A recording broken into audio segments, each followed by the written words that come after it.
Fight fans, fight fans, fight fans. This is Kurt DeVille with Counterpunch Boxing News, and I am live for my little Muhammad Ali, Micheal Rivera versus Frank Martin. Listen, two undefeated lightweight. One's a contender, the other one's a prospect, and we will see where they're going to fall tonight. Of course, Frank Martin is the new kid on the block.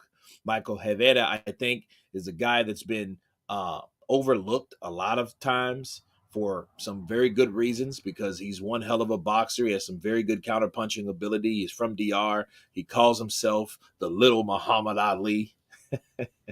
Right? So looks a lot like him too. And I look forward to this fight because this fight has had some buzz around it. And normally, I don't cover smaller fights, but I'm wanting to indulge more into the new blood of boxing. And Micheal Rivera and Frank are definitely new kids on the block, and they are that new blood that represent that new lightweight division because in 5 years, these guys are going to be where the Haneys are. Matter of fact, not even 5, 2 to 3 years, okay? Because of it, Rivera is going to be shown at some point. If he keeps beating guys like John Hernandez or Fernandez rather, and, guys like that, making a name for himself, and the good thing about him, he is bilingual because a lot of Spanish-speaking boxers, they're not promoted the way they should because they don't self-promote.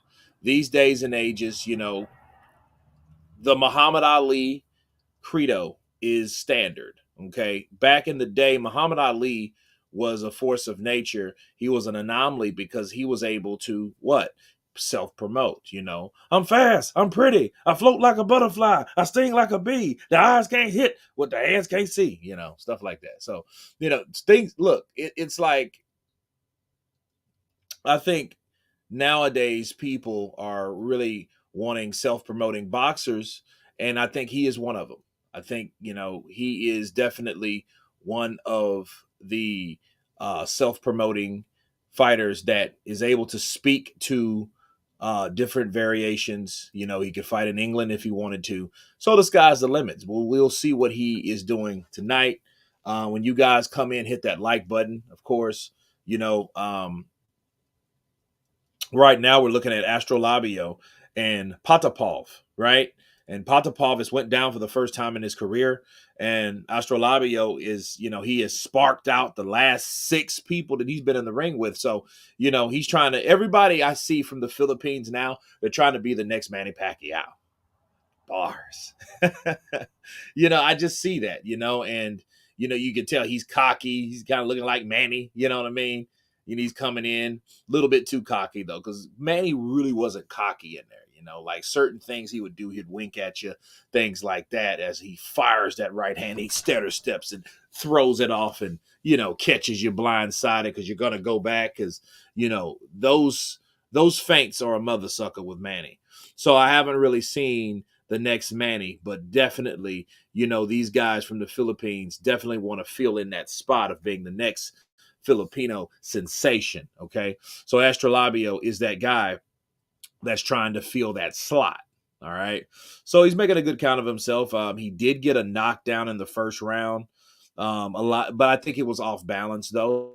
I know he's a lot faster than Papatov, right? So it looks good so far. I think this is the 3rd round. And I decided to come early because it's like, hey, it's better early than late, right? But then again, it's better late than never, So, beginning of the 3rd round with these guys. I'm glad you guys are here to join me. Again, hit that like button. Please subscribe if you guys haven't subscribed. You know what I mean? Yeah, this is round 4 of 12. So this is some type of elimination bout, And good left hook by Labio. I'm sorry, Astrolabio. And I'm noticing Astrolabio, he's trying to put a lot into every shot. So, that definitely, if someone throws a lot on their shots, that definitely tells you that they either really believe in their power, or they don't think they can hit hard enough. One of the two.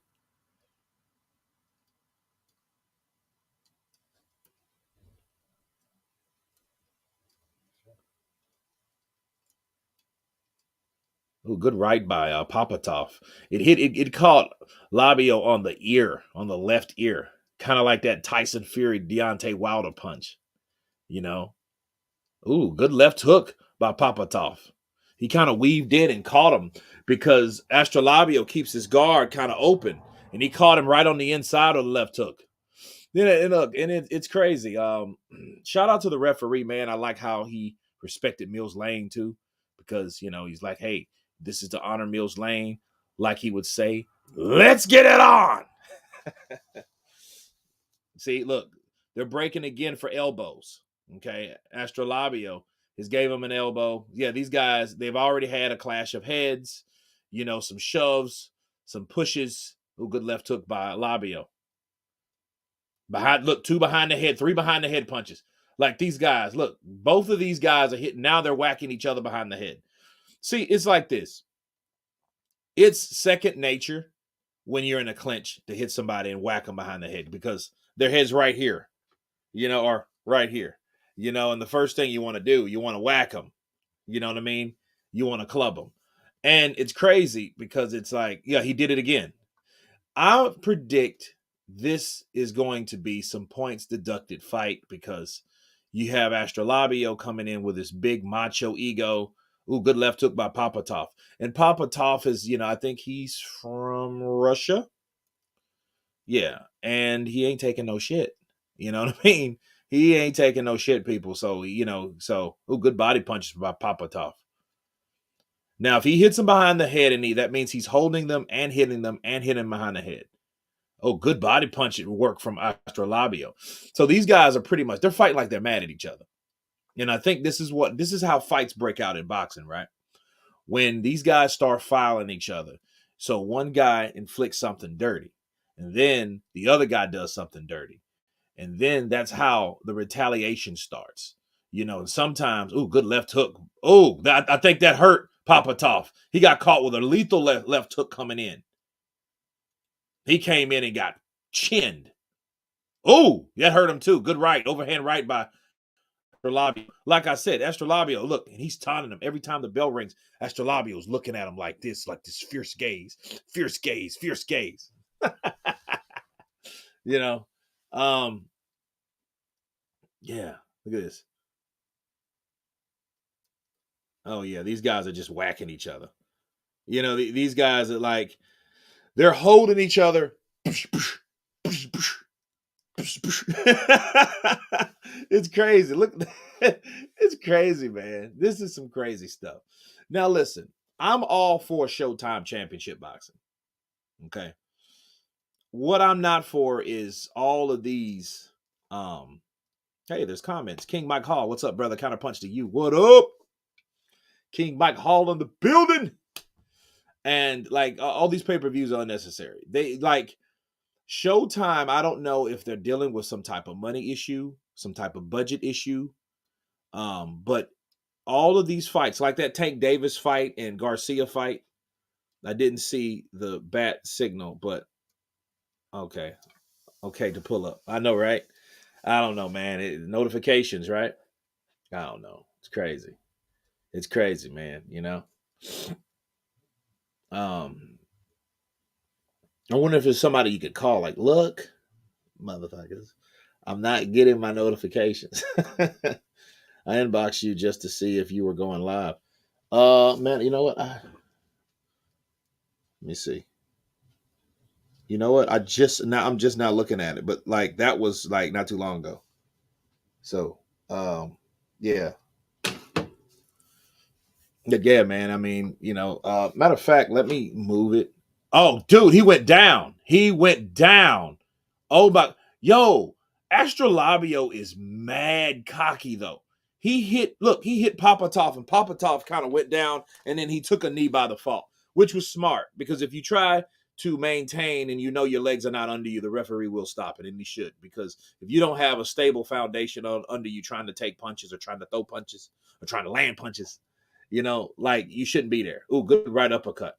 Astrolabio, this dude is pretty wicked, and he knows it. He knocked 6 dudes out. This ain't gonna go the distance because Papatov's never been down, and you can tell the punching power from Astrolabio is definitely hurting him. It's affecting him, bro. He got caught with a shot, and it was a delayed knockdown. Yeah, he's nasty, bro. He's a nasty cat, Mike. I'm sorry, King Mike. Oh, then that's that behind the head. Look, you know what? That ref is getting sick of Astrolabio, though. Ooh, good left hook. Oh, that hurt him, too. He needs it. Look, Papatov that's his name. I call him Papatov. Papatov needs to definitely keep his hands up. Yeah, man. He's caught him with some good good right hand. Good right hand. He threw a right, then a right uppercut. So he threw a chopping right hand, a jab, then a right uppercut up through the middle. Papatov, he's throwing some punches, though. He said, look, you want to fight? I'll show him. It reminds me of Kickboxing, man. One of my favorite movies is in the 80s. And, Kurt Sloan and his brother, his brother fought Tom Poe, and he was, he's like, motherfucker, want a street fight? I'll show him. Alan Ross has the main event started. No, not yet, Alan. You good, bro. You good. You good as of right now. Let me do this, man, because this is crazy. What I've noticed. Oh, that right uppercut. That right uppercut did it. Yep. The right uppercut caught him. Astrolabio caught him. Bow! And then he kind of just went back. Right on the temple, bro. That shot is deadly. Yeah, that shot was deadly.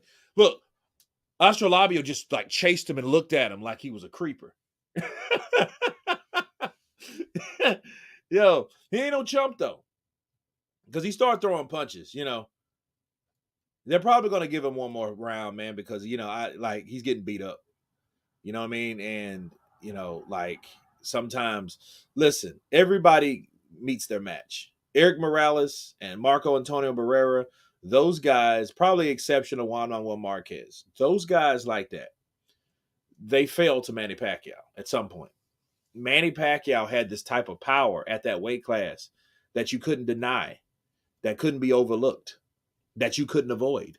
Marco Antonio Barrera and Manny Pacquiao, the first time when I saw that fight announced, bro, I was like, yo, I remember Manny Pacquiao. Because the last time I saw Manny was the first time I saw Manny. And Manny Pacquiao, bro, was this kid with this orange hair with this bandana coming out to Rocky. Had Freddie Roach behind him. You know what I mean? Freddie Roach was pretty in good spirits at that time. You know what I'm saying? And I'm like, who's this kid? Throwing he was just throwing these punches. And he had this mean look on his face like this. And I was like, yo, who is this dude? And he fought Ledwapa. Adadolo Ledwapa, God bless the dead. He was the guy that was showcased on the undercard of Lennox Lewis and Hasim Rahman 1. When he was in Johannesburg, and they saw how gifted this guy was. He had a sweet style, bro. He was just a shuffle, had the Jersey Joe Walcott. Bah! He could come in, bah! Spot! You know what I mean? He slides in with that jab, bro, like old school. And it was just, he put him down again. Papatov is down again, people. Yeah, this ain't gonna go, bro. This is over. Over. Look, he just stayed there. KO. Dundana. Look at little Macho, man. He's like, he wants to be the next Manny, bro. He wants to be the next Manny, bro.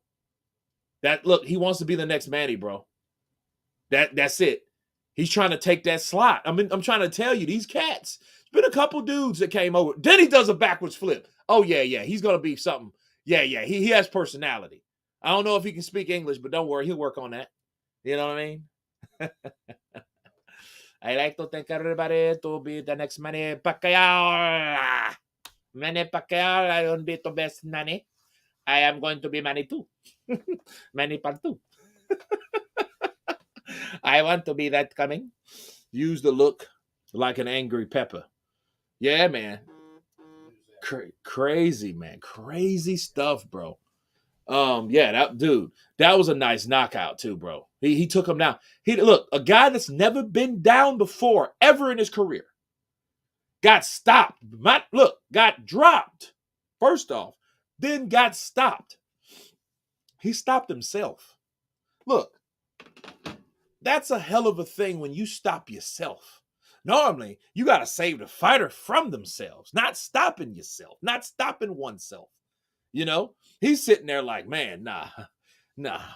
3, 4, 5, 6, 7, 8, 9, and it, look, oh God, yeah, he got caught with that right uppercut again, right? He got caught with that right. Yeah, dude, that's crazy. But it was a dirty fight. So, Astrolabios is crazy. Okay, here, I think this is round 5. Look, boom. Okay, that's that right uppercut that he had. Yeah, that's the one. That's that delayed one. And then look, Astrolabio just kind of chased him down like almost like he's like a little chimpanzee or something coming after something. I'm like, yo, that's crazy. That's crazy. Trust me, if you're a KO artist, learn English ASAP and you will become an American star. We love a great KO. Absolutely. Why do you think if Manny Pacquiao didn't speak English, bro? You think he would be who he is?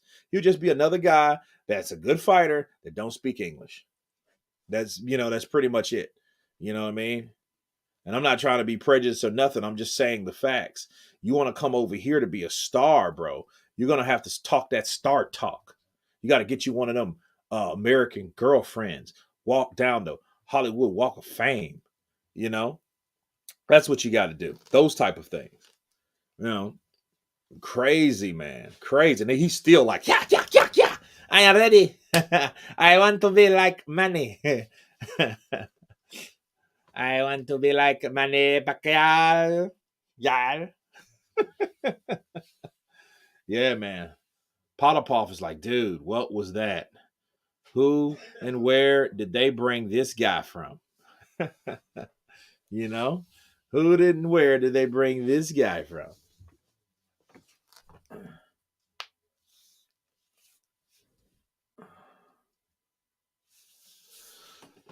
Oh, they're all taking a selfie.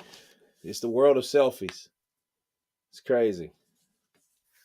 I wonder in 10 years will selfies be the thing of the past?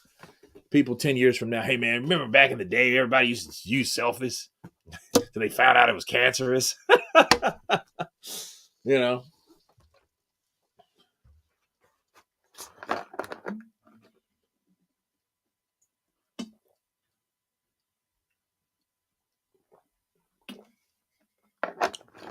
Dude, I am drinking natural, chilled.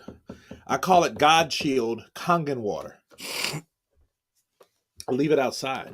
I leave all my water outside. And I think I have this theory, right?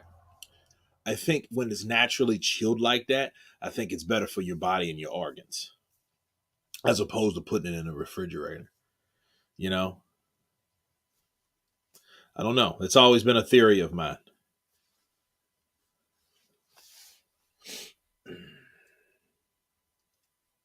And see over here, man, like most of the boxers that probably would have been boxers are just UFC guys. I've heard that's the best water for the body. Well, hey, man, you mean Kangen water or you mean water that's naturally chilled? Or both? Yeah, man, that KO was vicious. Then he did a backflip too, did some Lomachenko,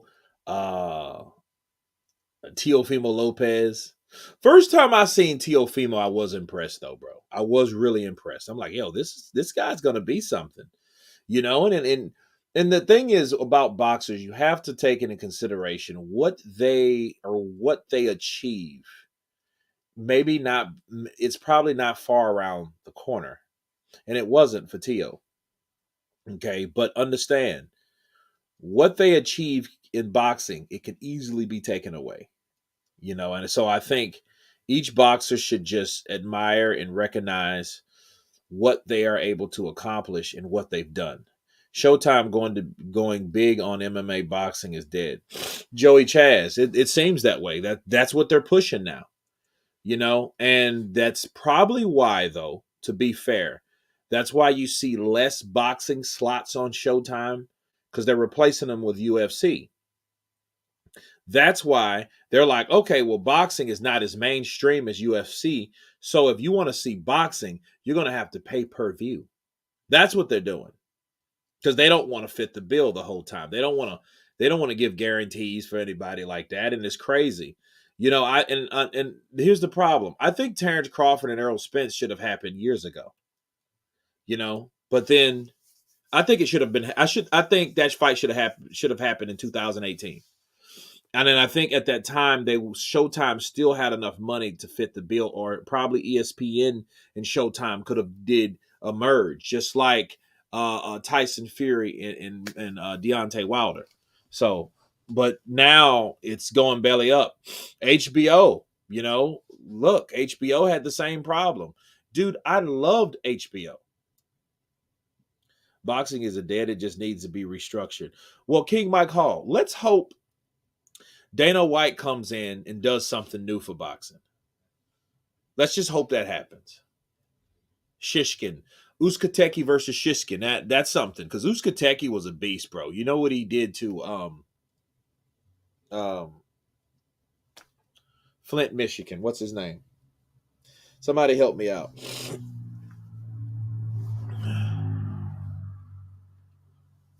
I have Kangen water machine. My brother gave it to me over the summer. I still haven't hooked it up. Maybe I should. Yeah, maybe you should. Because the machine is $4,000, bro. $3,000 to $4,000.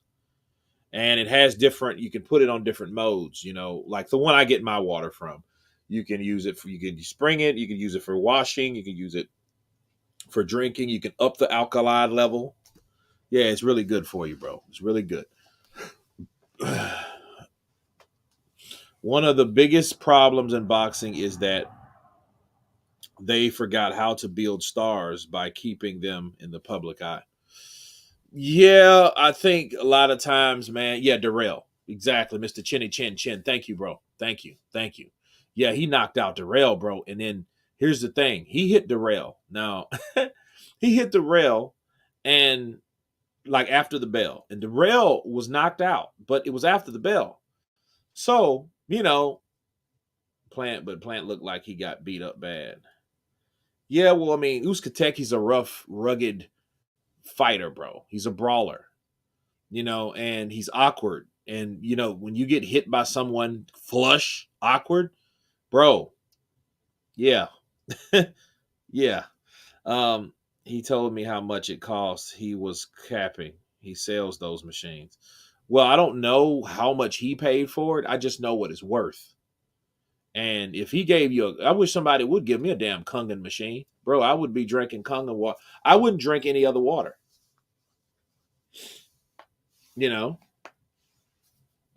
Because like, dude, I mean, I go to a wellness center and I get detoxes and stuff like that. I'm really into cleansing and things, and I do foot detox cleanses, and in that same place I get this water, right? And like you can tell, dude, it hits right to your head. Like that water goes right to your head. It filters out your body, bro. It's a good cleanser, you know. But yeah, this is the water you need to drink to fight infection, to keep infection off. You know what I mean? You need a good balance. But yeah, see, for example, January 7th, we have Garcia challenging Tank Davis. Like not Ryan Garcia, right? Another Garcia. And they got this shit on pay-per-view. It's like, yo, Tank hasn't fought the people to warrant pay-per-view.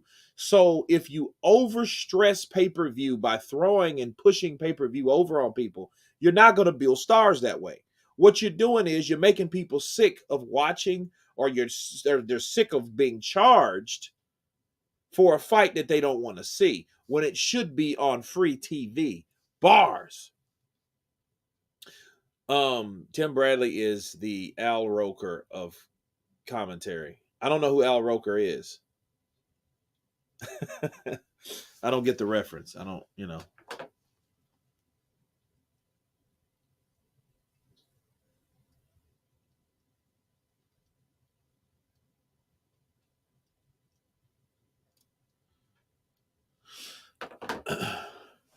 Tim Ryan. Oh, okay. Somebody else passed, I think. Let me see. We'll be waiting for the main event to come in with. Okay. Detox shit is in your head, I think, but I don't know shit. Okay. I mean, yeah. Pay-per-view is supposed to be for the man versus the man only unless we talking Royal Rumble. Yeah, they're just like that's just the network's way of not guaranteeing anything for the fighters. And there's Mill Lane there, bro.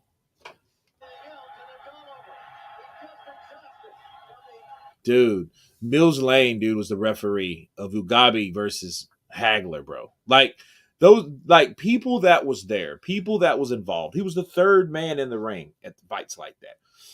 Tyson, Holyfield.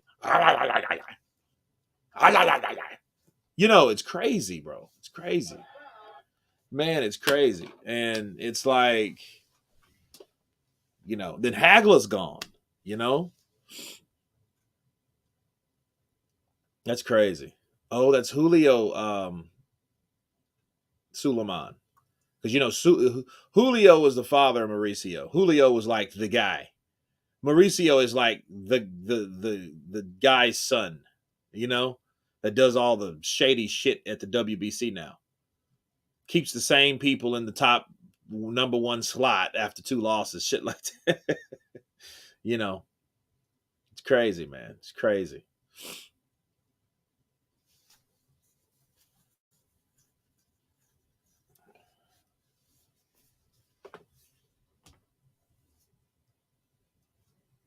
I'm like, who's wearing a Mexican flag? I didn't know there were any Mexicans there. But that's it. Jose Uskateki. Yeah, he fights out of Mexico now. He's from Venezuela, but he fights out of Mexico. I forgot about that. Vladimir Shishkin. Okay.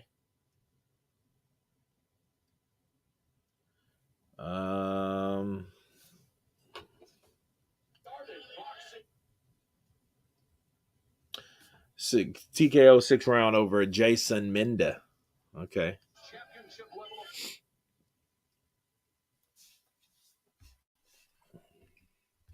I'm just trying to see where Shishkin's from. Ukraine, Russia.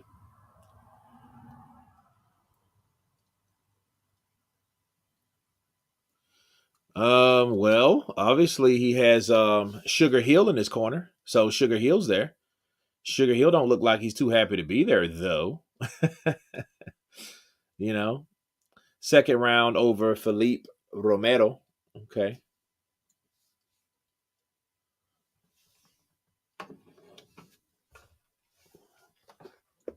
Take me another swig of the goodness.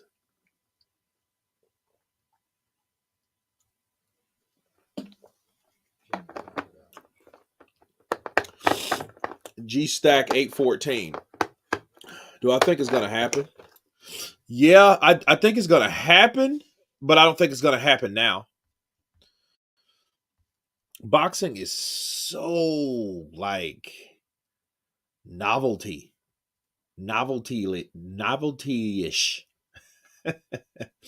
It's like it's always some stuff.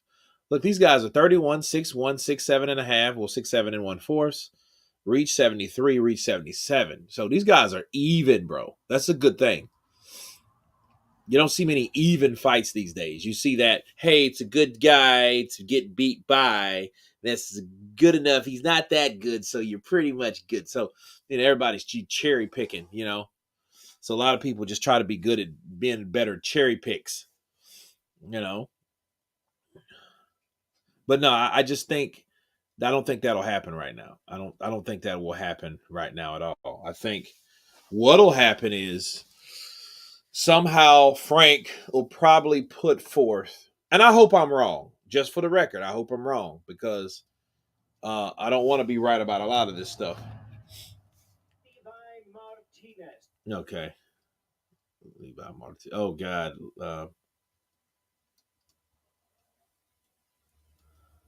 Okay, I was gonna say Levi Martinez. Did I just hear that? Okay. But yeah, it's something that'll happen, like some kind of funny business with, the WBA, because Daniel Dubois. It seemed like Daniel Dubois was fighting that guy to do something. Like they were like the WBA promised Dubois something. You know what I mean?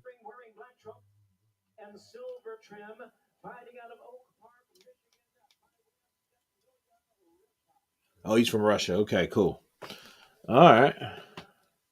Yeah, so he's Russian. He's 13-0 with 8 KOs, bro. So we'll see what he can do against Uskateki, because Uskateki, he either was the man or, is still the man or whatever. And if he's not the man, he used to be the man, you know?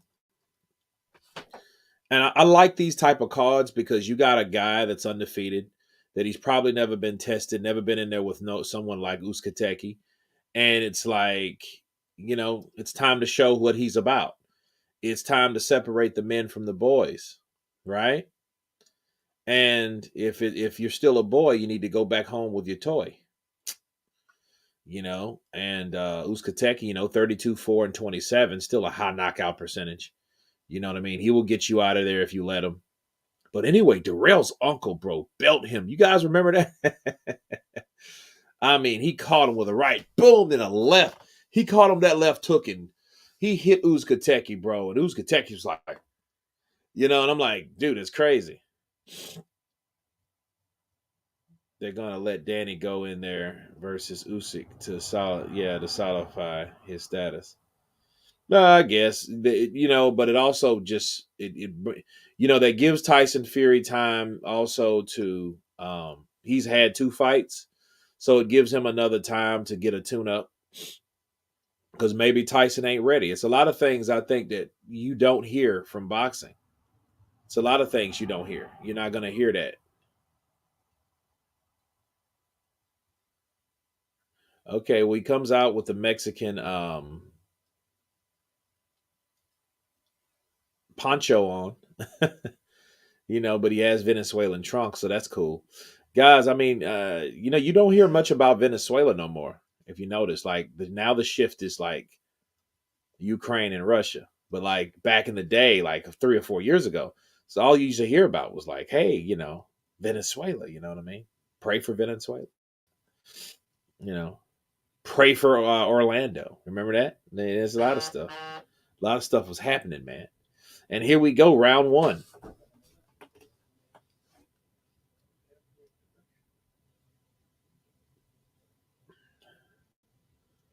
Okay, they're working the jab.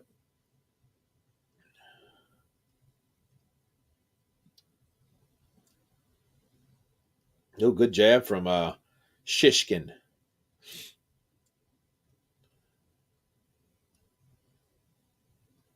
Ooh, good left and right by Uskateki.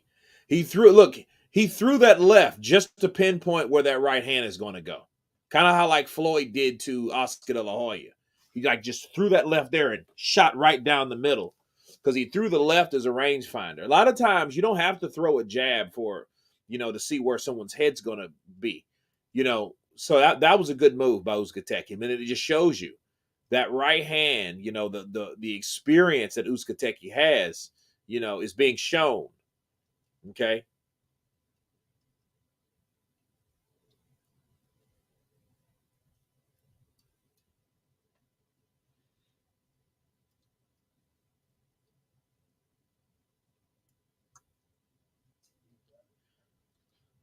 But that was a good shot he caught. I don't know if, because Uskateki has some heavy hands, bro.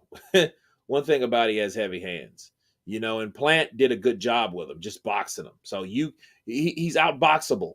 You don't always have to go to war with him, because Plant showed us that. But, if you're trying and you get in there with someone like Uskateki and you're trying to fight fire with fire, just be prepared to get burned, because the man comes with fire.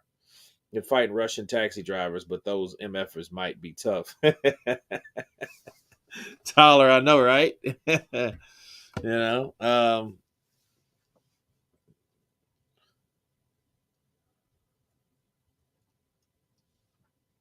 haven't really seen too many like Russian bums, you know, like even Povetkin, he was beaten by three guys in his career. Had to draw with Michael Hunter. He was beaten by Vladimir Klitschko. He was knocked out by Joshua, before chinning Joshua. And a lot of times people say, "Oh man, Joshua's chinny." Dude, have you seen when Povetkin got to him? Povetkin came right up there and boom, boom, boom. You know what I mean? He was stuffing that right uppercut, left uppercuts, right in the nose of Joshua. Joshua's nose leaking just a bit, just a bit. You know what I mean? He definitely checked and tested that chin of Joshua. If Joshua was so chinny, he would have been out from those shots. Because Povetkin knew where to hit him and how to hit him. And that was that actually the Povetkin KO was the last like dominant performance, that last savage Joshua that we ever really saw in 2018. That was it. You know, then it was all the Wilder stuff, and then the Miller came around, and then Miller messed up, and then Ruiz popped out of nowhere. Hello, Eddie, Anthony. I'm ready for you guys. Please pick me.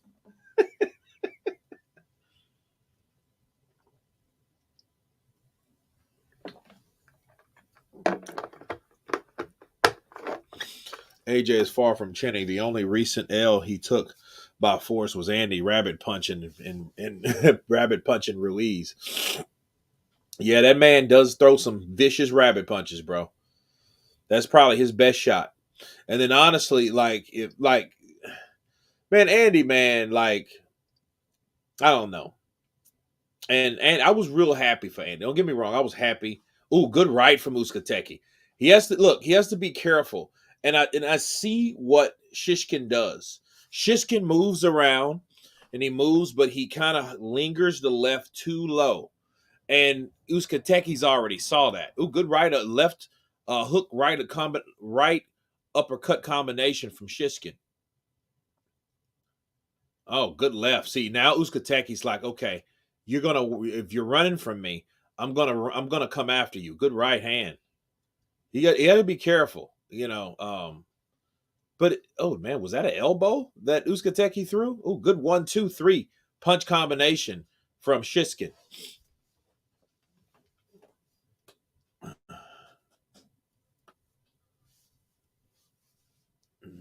Yeah, the leather's flying though. This ain't gonna last long the way they're fighting, because I mean they're exchanging. They clinch here and there, or whatever, but yeah, they're getting it on. For the most part, they're there to fight. Good jab by Uskateki. I like how Uskateki threw and missed the right, but he came right back with a jab. That's something that I used to love about Oscar De La Hoya. De La Hoya might throw one shot and miss, but then he'll come right back with a shot to the body, just to stay busy. Because a lot of people like to take pictures with their defense. So a lot of people they might swerve one and like, haha, but they don't expect that punch coming back around or another punch coming around. You can counter off yourself. you know.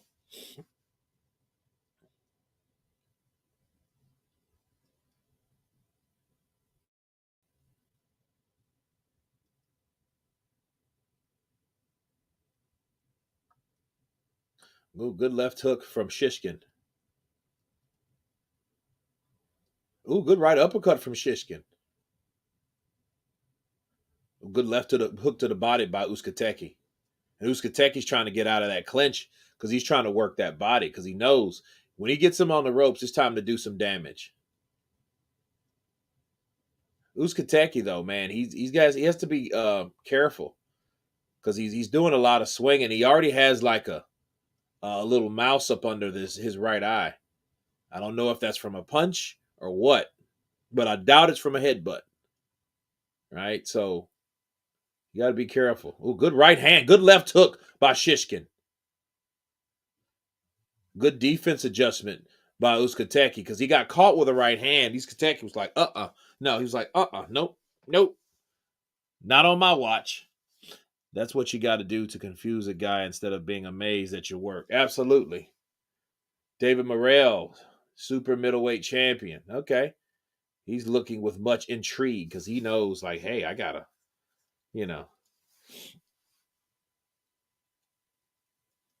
AJ got to develop his savagery. Like I've been saying, he got to go see Uncle Mike, even if just for advice. You got to put that pain to him, man. I see it in you making millions of dollars. You probably slamming all kind of bitches and everything like that. But you gotta understand, you gotta make sure you gotta fucking put that pain to them. Because once the money stops, you start getting your ass whooped and everything. The bitches gonna leave other niggas or whatever you into. They're gonna leave you, and they're gonna leave you crying inside. You're gonna feel like you ain't shit. Then the money's gonna go away, and you get you a bitch, and the bitch takes all your money. Believe me, I know what happened. Fuck a robbing bitch. Yeah. I see what you're saying. I see what you're saying. Yeah. Savagery. Yeah, you better be savage with the motherfucker, man, because you can't take nothing for granted. The moment you take anything for granted, it's going to get the best of you. That's what's going to happen. Anthony, you go fight. I see you, throw this hook, you just pull count on motherfucker. You're doing real good. But I think at the end of the day, I think you get too comfortable. You need to come over to my gym. Don't come into my ranch because we smoke. I know you like to smoke, nigga. I know you like to smoke.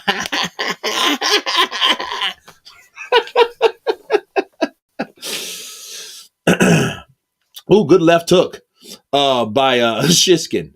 Good left hook by Shishkin. Man, that's crazy. Morrell versus Benavidez. Yeah, that'd be a good fight. That would definitely be a good fight. Now you see Mike still has those nasty pivot combos. Oh, what was that? Yo, that was crazy.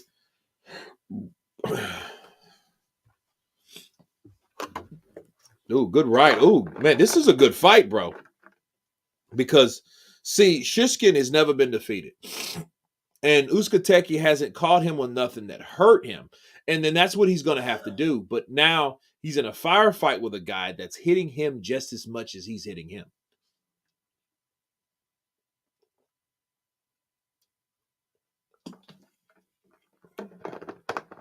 Oh, Shishkin's he's beating up Uskateki at this point. He caught him with a left hook, a right uppercut.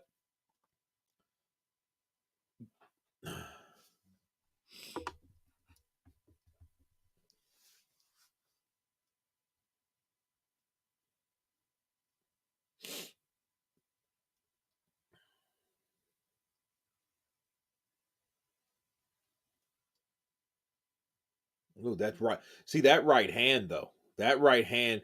And see, Shishkin, what he does, sometimes he throws it straight and sometimes he comes overneath, depending on the defense of Uskateki. And Uskateki's just for one thing, you gotta do more. You gotta put your hands up. One thing to dip, to dodge, to bob and weave, but again, see, he's catching uppercuts because he's not putting his hands up. He's just moving like this, expecting, okay, but he's getting caught with these shots. He really needs to like Uskateki, if he's gonna compete on a certain level, if he still wants to compete on a certain level, he has to understand, like, yo, you have to really work on your defense. Because yeah, that Mexican brawling style is not gonna work with someone that's 6 foot tall. That ain't gonna work. That works better with fighters like Julio Cesar Chavez Sr. Okay. Oh, headbutt. He caught Shishkin with a headbutt. That's it. That'll show him. You show him, Uskateki.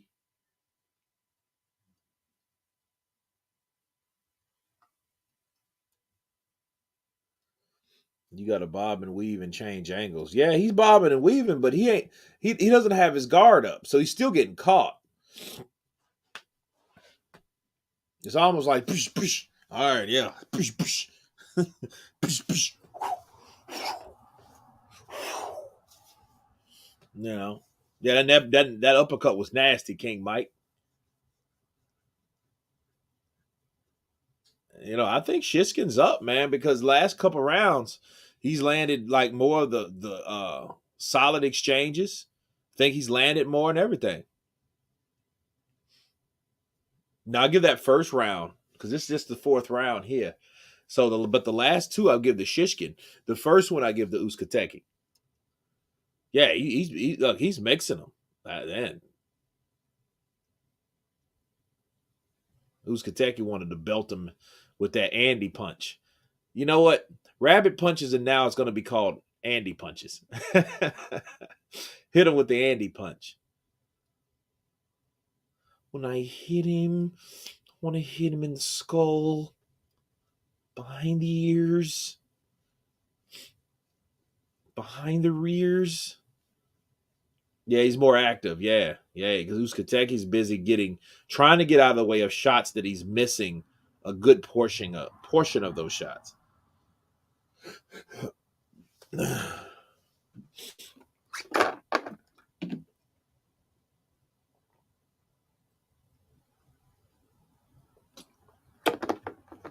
Oh, good left hook. And Shishkin, look, he has the shorter reach, but he's faster. So that means his combinations are going to land quicker, especially when he's closer.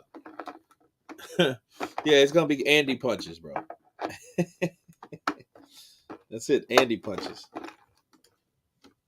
Uh-oh. Somebody went for a gutter punch.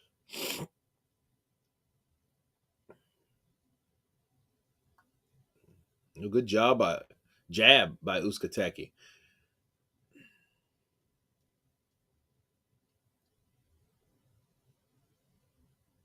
Yeah, Shishkin has totally adjusted to that right hand because Uskateki chops with his right.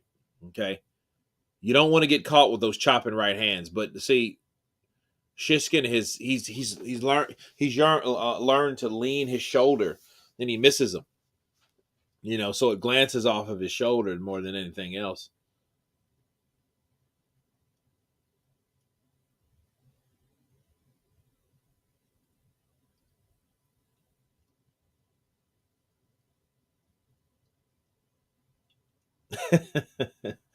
It's crazy, man. There's so many guys I've seen. Oh, good 1-2. Or maybe that was a 3-punch combination by Shishkin. And Uskateki's still only 31, It's just like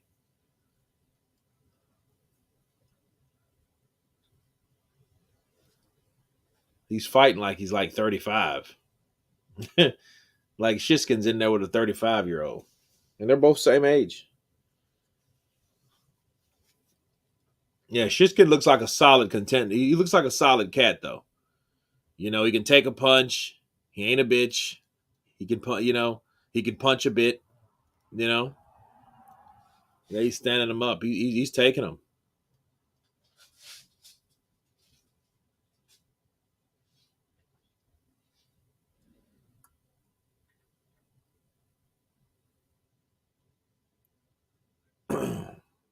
Yeah, Uskateki. Yeah, Uskateki's an actor too. You know what I mean? Look, he just oh, my head. My head. I feel dizzy. I feel faint. It's crazy.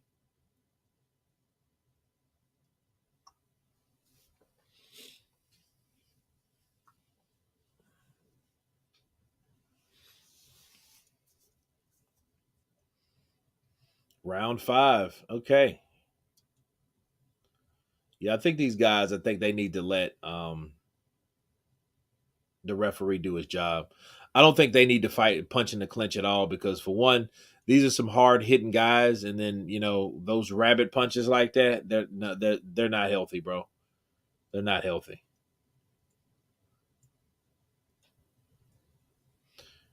That referee, he has a job on his hands tonight. He has a job on his hands. He's just Yeah, Uskateki, and you know what I mean. Like, hey, he hit Darrell after the bell.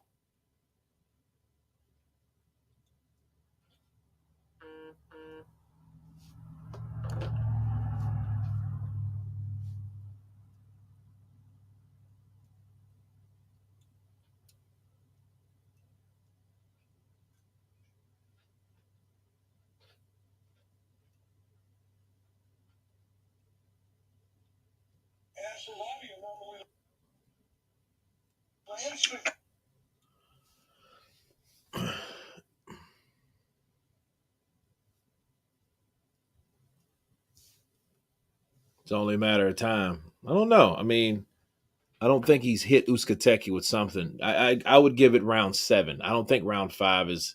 I don't think he's ready to go. But you do see a lot of clinches. You just got to see. Wait a minute, who is this really? Who's initiating the clinch? Basically,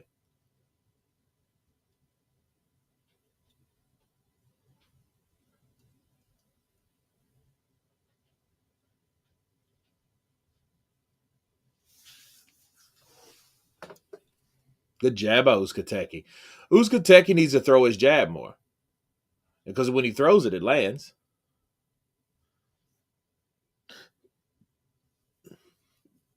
He's just throwing hooks.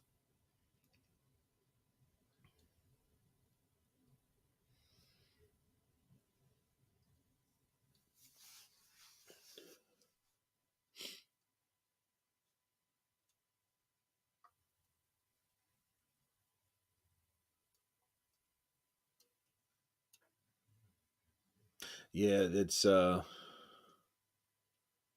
can tell Uskateki's kind of getting.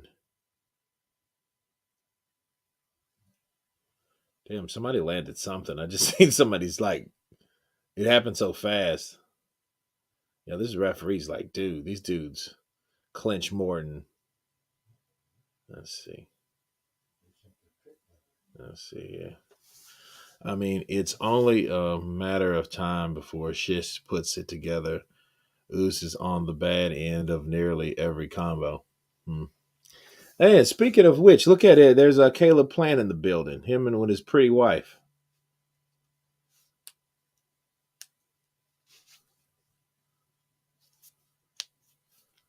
Okay, Rivera, he's stretching. He's he's getting ready for battle, people.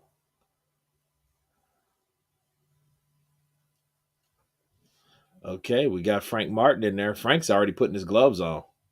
Derrick James. Okay, so he's a product of Derrick James. So he's been hanging around with AJ, huh?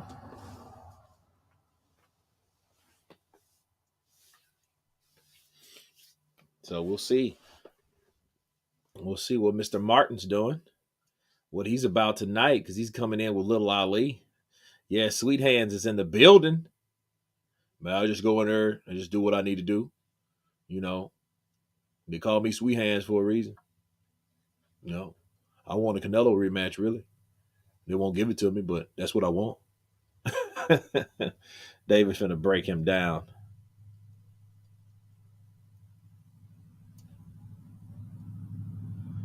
Yeah, Shishkin starting to box too. And then I see that's basically what you got to do because Uskateki's trying to brawl. Once you figure out, look, when you stop playing his game, good left hook and a good right uppercut by both fighters. Um, Uskateki threw a left hook, and Shishkin was in position to throw that right uppercut. Bow, bow. He just, you know, yeah, that right uppercut's gonna be a monster for him. If he times it right, he could put Uskateki out because that's exactly how Caleb Plant got him. But Caleb Plant's so fast though; he's a lot faster than both of these guys. That's how he was able to beat Uskateki. Uskateki was a lot of those like flash knockdowns. It wasn't the fact he had this devastating power. That speed is power.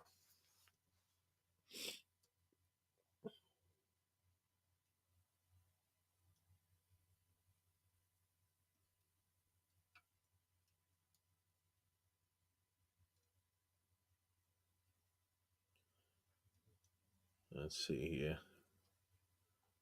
I like how Shishkin threw a nice little uppercut in the side. Like he threw it while he was in, hey, punch to get out a lot of times. If he didn't break it, you can punch. A lot of the times these guys will wait until the referee gets there, and it's like, yo, you can't do that when you're fighting a dude, bro. You ain't waiting for some other guy. It's a third guy in the ring. He intervenes when he needs to. Unless you're somebody like Kenny Bayless. Kenny Bayless is after break. Like every time you look around. Ooh, good right hand from Shishkin. Good scoring punch. Good left hook. That was a check left hook. Ooh, they trade rights in that exchange. And see, Uskateki landed a left. He landed a jab, but he doesn't throw it. He doesn't throw the jab. He's looking for hooks and right hands and all this other, different stuff. And then in the meantime, he's getting caught by Shishkin, which Shishkin has went back to the bases. He's went back. He's chilling. He's just sitting there waiting for Uskateki to come in because Uskateki's not coming in behind the jab. He's trying to throw and land a left hook or a right hand, maybe an uppercut. Look, these chops. See, he's trying to chop with these punches, and he's not. Look, no jab. He jabs to the body and it lands. He jabs upstairs. And see, and the thing is, it's like these guys get in such a bad habit of doing the same shit to the point it's like, okay, well, look. See, he landed every time he lands or throws a jab, nearly every time he throws it, it lands because he's not doing it regularly. If he starts throwing that jab more and scoring, bows, bow, bow, then hook off the jab, or bow, then set up that right. But he's not doing that. He's looking for these shots that are not there because the other guy is using the jab and waiting to counter like Shishkin. Shishkin knowing he's doing what he's supposed to do. Got a feeling Benavidez might kill playing in the ring.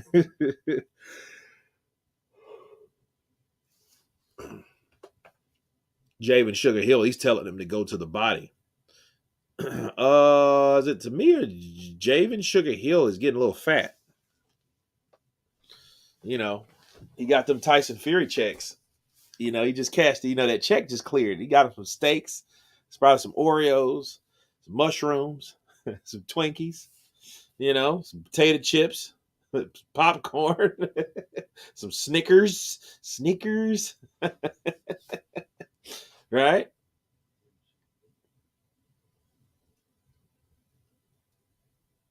Yeah, that was behind the head punch, but Uskateki knows it's round 7. Now he's trying to come on because he's falling behind.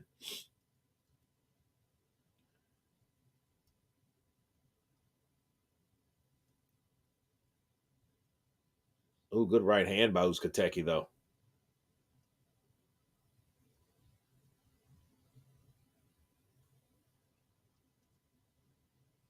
Damn, Steve Farhood has Shishkin up all 6 rounds.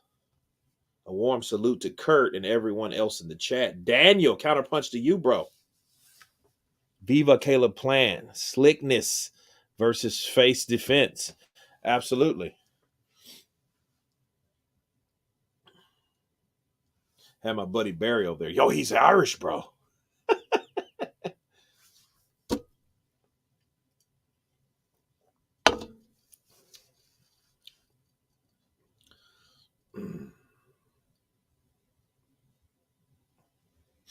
See, Uskateki has that Mexican style, but the problem with someone that's long and rangy and like long and rangy is these long oblong. Oh, good right hand from Uskateki. Now here's the thing: if Uskateki though catches you, he has good power, but his style doesn't fit his height. That's the problem. Caleb is a hype job. Canelo bitch slapped him. Canelo is Canelo, bro. You have to understand there's levels. And Canelo was better on the night. That's what that was. He was better on the night. Caleb Plant didn't anticipate Canelo having that damn cast iron, super double ridge chin he has. That Superman 1950s chin. Canelo got a Superman 1950s chin. He got that Oleg Moskayev chin before Oleg Moskayev was knocked out cold. Kirk Johnson did that, bro. Kurt, who you got? Benavidez versus Plant. I don't know, man. Because we haven't seen Benavidez fight nobody like Plant. I don't know. To be honest, man. I mean, it's gonna be a good fight. Because I mean, it's rapid fire versus rapid fire. You know, like Mike Tyson said, I'm not going against the Mexican monster. I'm going for the Mexican monster. I know Caleb Plant. I know he got a fine ass girl and everything. She might fuck the shit out of him before he fight, and after that, he ain't gonna be no good. And the Mexican monster is gonna destroy him. That's what I think. I think the Mexican monster is gonna destroy him. Oh man. Speed versus power? Shit. The speed versus power is speed versus speed and power. Because, you know, Benavidez, man, he throw them, give you a nice scrapping ass whooping. You ever had a nice scrapping ass whooping? I did not enjoy it. You got to bang that drum. Yeah, you sure do. Yeah, let's get Kurt some love by getting the likes up. I know, right? It's round 8, bro. Yeah, Uskateki's getting frustrated. He's getting tired. He's getting tired of Shishkin holding him. How many pay-per-view buys does Plant Benavidez do? I hope a lot, bro. I hope they make money because based on it's almost like the pay-per-view is meant to fail. And then it's almost like a person putting something purposely on pay-per-view expecting it to fail. And then, so then he could say, oh, well, what do you want from me? Like, hey, I put you on pay-per-view. It's not my fault that it didn't sell. No, bitch. You're supposed to give me some type of guarantee. You see, Uskateki gave him the elbow because he's tired of he's getting frustrated, bro. He's not getting any shots off. And Shishkin is, staying composed. He's staying poised, or should I say composed? Composed. It's a new word, composed. Good right uppercut by Shishkin. Shishkin should throw that punch often. More, I think he should do less clinching and do more infighting. But then that would result of Uskateki throwing his own shots. So, good left to the body by Uskateki.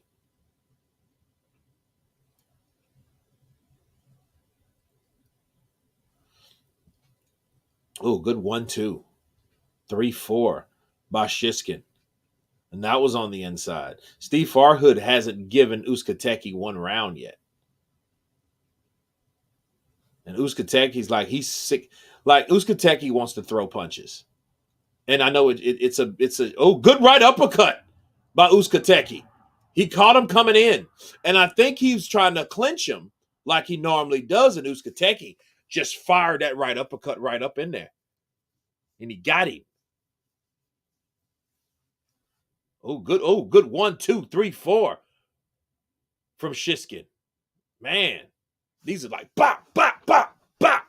Dang. Good. Another 1-2. Another jab. Another jab.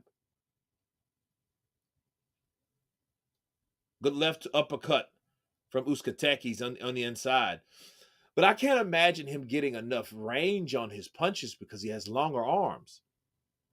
I think he's just like, good left hook by Uskateki. Uskateki has a good, he's eating these shots, bro. He's eating these shots like little double cheeseburgers from Burger King. He's eating them. He's taking them to the face. And I don't really think he's hurt to that degree. I think Uskateki, if he knows he's getting hit, he's all right. See, he's like, you can tell he's been in Mexico a while, bro. That's why he needs to switch to the body work. It ain't too late. I mean, he can, but it is what it is. Plant has power punch to ask Darrell. Yeah, but that was a perfectly timed punch. He hit Terrell with a perfect left hook, man. You couldn't get any better than that. Yeah, that right uppercut. Yeah, Yeah, that was the punch of the round. He just came up, boom, and then he comes right back. 1, 2, 3, 4, 5, and then he comes back with another 1, 2, and then like Uskateki. Yeah, see, yeah, Shishkin is. Oh, then he comes back with a 1, 2. You know,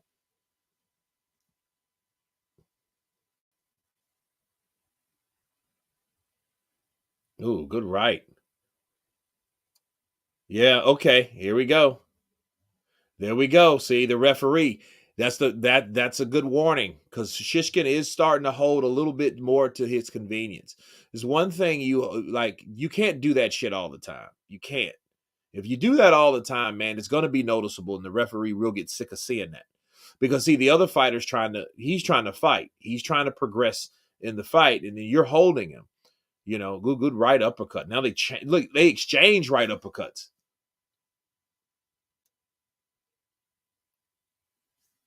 Uskateki needs to take a step back because what's happening, Shishkin's starting to lean in. If you notice, Shishkin's starting to lean in and he's starting to hold, and he just got warned for it. See, he has him now. He's holding him.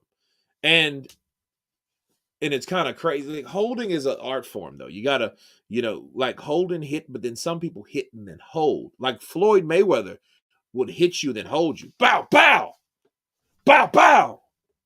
Bow, bow, you know what I mean? And it's crazy how people don't see those type of tactics.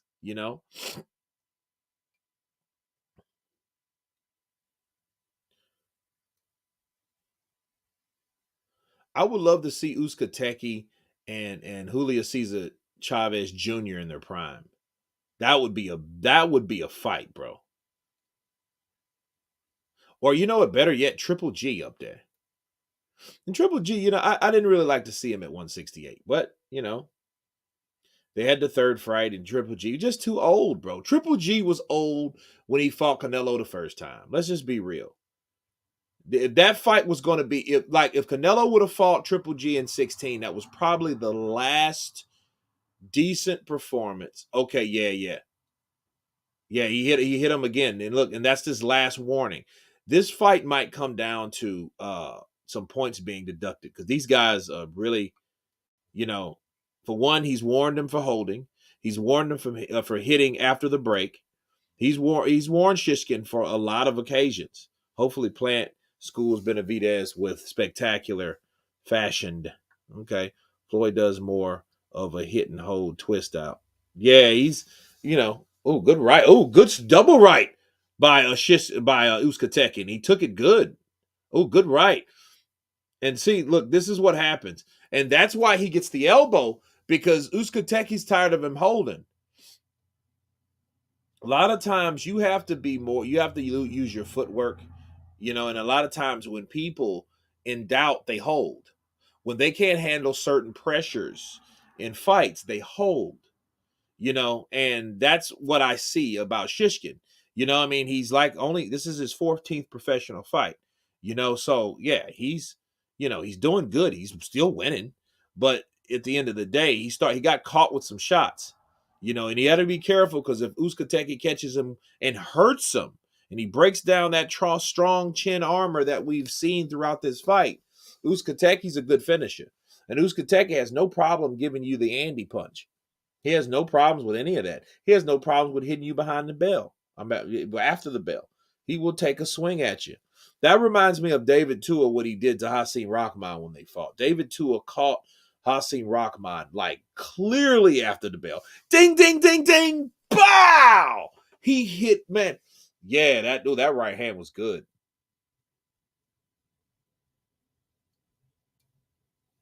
Yeah, Uskateki. I wonder if Steve Farhood gave him a round yet. Let's see if he did. Because it's like, dude, I mean, he didn't get that one either.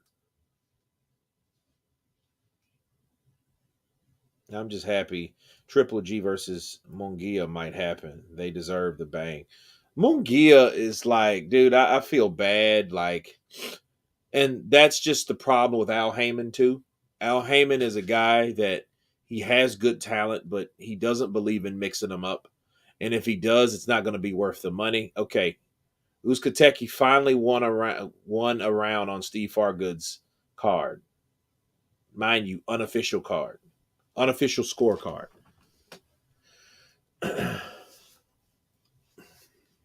Yeah, he caught him. Then that referee missed it, though. He caught him on the break, like after the break. He caught him. Boop! He gave him a little left uppercut.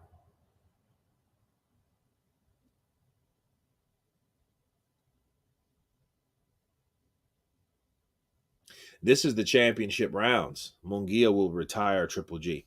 Yeah, and it's sad because, see, Munguia, by the time he, like, I've noticed what they're doing, and that's really some Oscar De La Hoya shit. It really is. I'm going to tell you why. Oscar, Oscar De La Hoya is real big about waiting out talent. You know, Canelo Alvarez destroys Triple G. Last was embarrassing for Triple G fans. Well, he's old, man. The dude's 38 years old. He'll be 39 April the 8th. You know, or 40. No, he'll be 40, bro. Yeah, because he was born in 83. He'll be 40 years old. Yeah, good boy. Yeah. Yeah. Oscar De La Hoya knew what he was doing. He kept Canelo away from Triple G for 2 years. Cotto didn't fight him. Cotto said, you know what? This belt ain't worth that.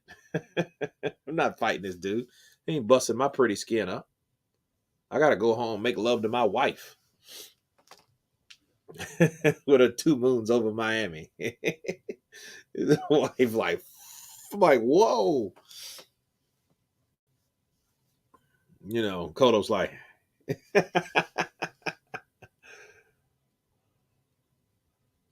yeah, see, Shishkin's holding, and then see, he's holding and hitting at this point. And so if I'm Uskateki, that should piss me off. Pacquiao beat Keith Thurman, 42 years old. Did he? He was 42, wasn't he? So if that was 19 and Manny Pacquiao was born in 78, he was 40. Because if that was, okay, 78, 88, 98, 2008, 2018, he was 40. 2019, he wasn't 41 yet. So yeah, he was 40 years old because his birthday was Mario Barrios. What's up? Wearing the Dickies. Look, I'm wearing my Dickies. Oh God, Rolando Rolly's in there. Yeah, boy, I'm in here, boy. I'm like, dude, you have. Look at Sean Porter. Sean Porter up in that piece. Former welterweight world champion Sean Showtime Porter. Shout out to George Showtime Wilson, man. You know, that's the gentleman I went to his funeral today. So,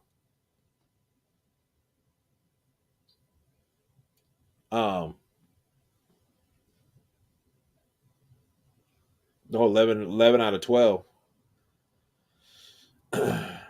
Yeah, but Manny Pacquiao's birthday is on the 14th of December.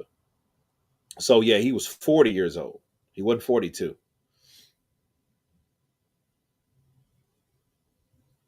See, Floyd's born in 77 of February on the 24th. Manny Pacquiao was born on the 14th of December of 78. Okay, so Floyd damn near got 2 years on Manny because Floyd was in the early parts of the year before, and he's in the late part of the second year. So yeah, so there's some years between them, like damn near 2 years, not quite 2 years, but damn near.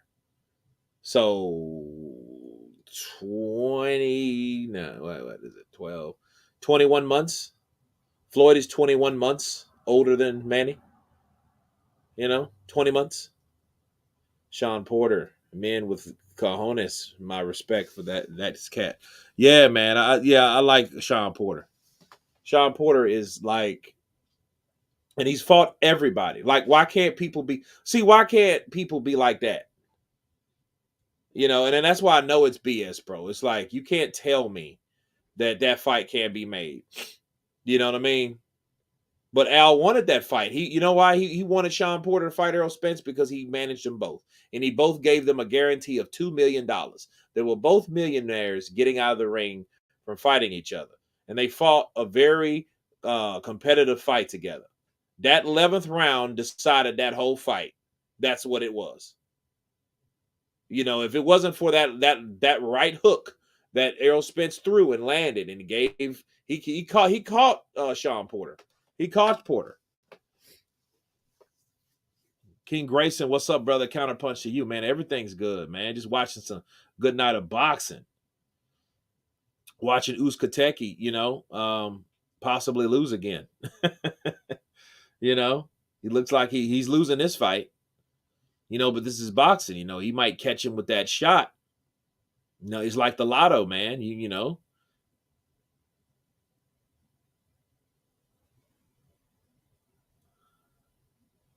Yeah, Shishkin, man. He's man. The FBI has been seizing a lot of pirate streaming sites recently. Well, that's good. You shouldn't need those, bro. Because see, just because something is there doesn't mean it's you should use it. Like, yeah, they got fire sticks and they got all that shit. And here's the thing. It was times where I went to my boy's house. We saw some fights on stream, like on a fire stick, but they weren't the same quality. That shit didn't even, it wasn't even like, yeah, this dude's getting his ass whooped. There's Robert Byrd. I said Chris Byrd, the referee, for one video, but it's actually Robert Byrd.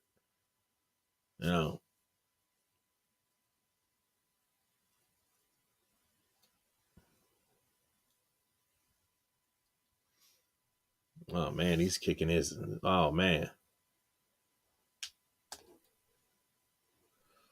beat the fighting spirit out of Porter. Beautiful fight. Bud made Porter quit. That's hard. That's harder. Yeah, he did. He made two people quit that ain't never quit.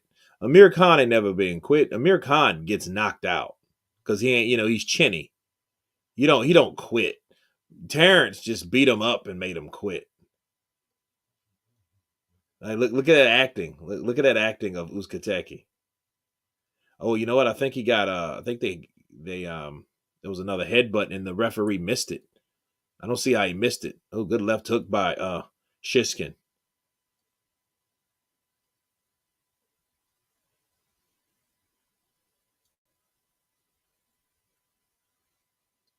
There's like 5 top streaming sites that the FBI can't touch. Who would you pick if Rolly and Isaac Cruz fought Kurt? I wouldn't even watch that fight, to be honest with you, bro. So, I mean, Pitbull Cruz was a tune-up for another fighter. He was a tune-up. And he went 12 rounds with Gervonta Tank Davis. And Gervonta Tank Davis hurt his hand. And then everybody, oh, it was a good fight. I'm like, dude, he beat that man. He got beat by a one-handed man. That's not impressive to me.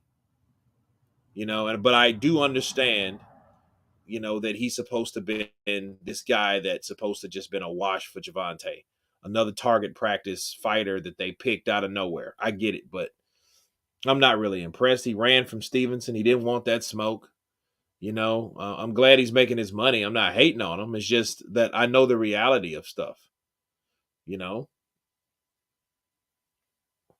He's like Pitbull Cruz is not an Andy Ruiz, bro. Then they just gave him another check by beating up the old Cuban Gamboa. So like, exactly. Looks what happened to Gamboa. That's what I'm talking about. Gamboa look. Gamboa is cut bait, bro. He's cut bait. He's something that they're throwing on a hook to catch other fish. That's what they're using him for, bro. He's done. And maybe he needs the money. Maybe he does. Maybe he's like, hey, I'm going to fight as long as I can, get this money, make this weight, do my thing, get my ass beat, take my check, go home. That's what he's doing. Hopefully you don't take too much damage. Hopefully you're building a house in DR.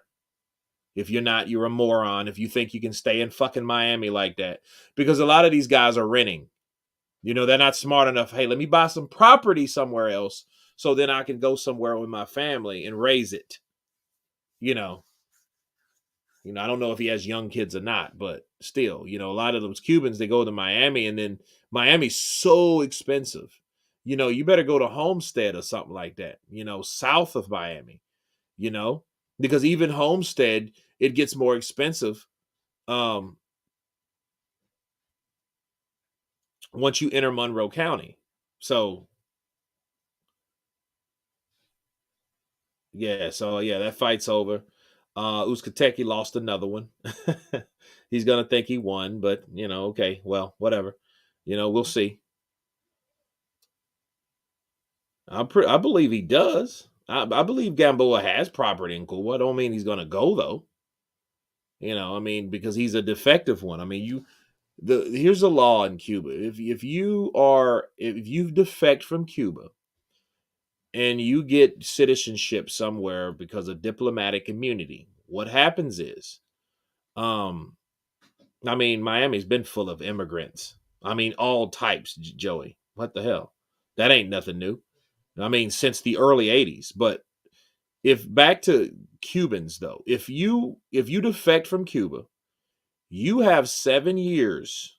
You have to stay away from that country. You can't go back for 7 years.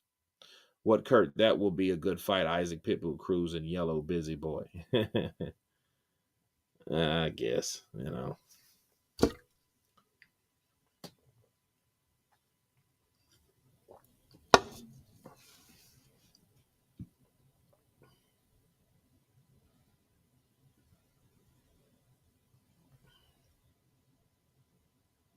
Shish not gonna make it to the next level. I think Pops Porter should let them fight to the end. With all due respect, Porter's Pops. Well, um, I mean, Kenny told me himself, bro. I've seen Kenny. I've hung out with Kenny a couple times. Real cool guy. We did a live together before the bar that the boss. I don't know if you guys were there, man, but this was crazy. It was me and Kenny Porter. We was doing a live together. I was on one side, he was on the other, and we were just chilling. I was blazed because I just came from this mansion party. You know what I mean? It's a good time. But he met me at this spot where the owner of the spot told me that, hey, don't worry, you and Kenny Porter, you guys, we'll keep the TVs on for you. Just buy drinks and buy food, and I'm like, that's cool. We'll do that all night long. I bought me some wings. I was having me some beers, and Kenny Porter was right beside me. And the chick decides, oh, I don't know if he didn't clear it with the chick or whatever. I'm not sure. But he came there and turned them on, and then he left. And that was the problem. When he left, the chick was like, oh, fuck this dude. Fuck whoever you are too. I'm cutting all these off. The Wi-Fi is off. That's it. I was like, what? Yes, it was crazy. We ended up going to another bar, and we stopped the live stream. I had to apologize to everybody. Dude, it was bad. It's probably one of the worst live streams I had besides the Tyson Fury versus White. That was terrible.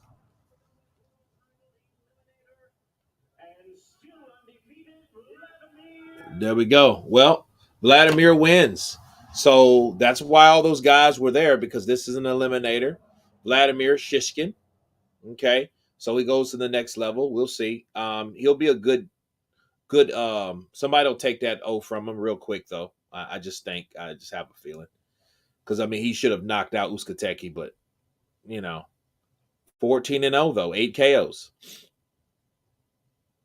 Pitbull Cruz, who let the dogs out. Whoa, whoa, whoa.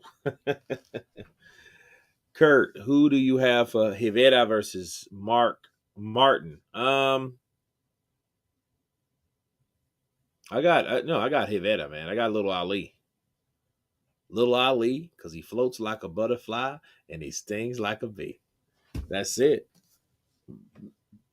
He said the eyes can't hit, or the hands can't hit what the eyes can't see. That's it. There we go. Who's this cat? I don't know who that is. All right. Yeah, he'll be a good tune-up guy.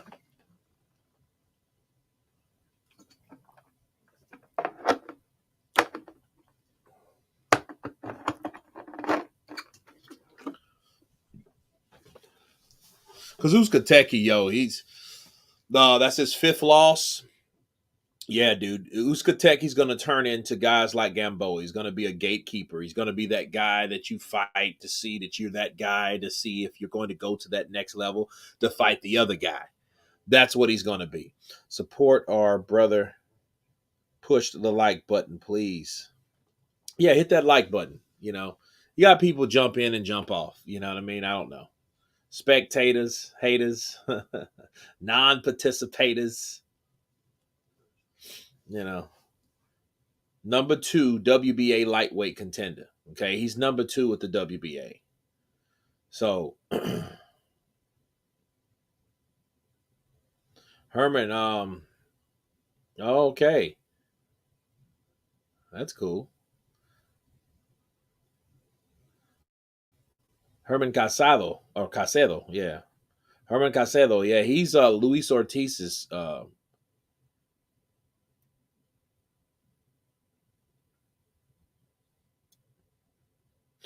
Yeah. I like how Derrick James, he does more than mitts. He's anticipating where those punches will go.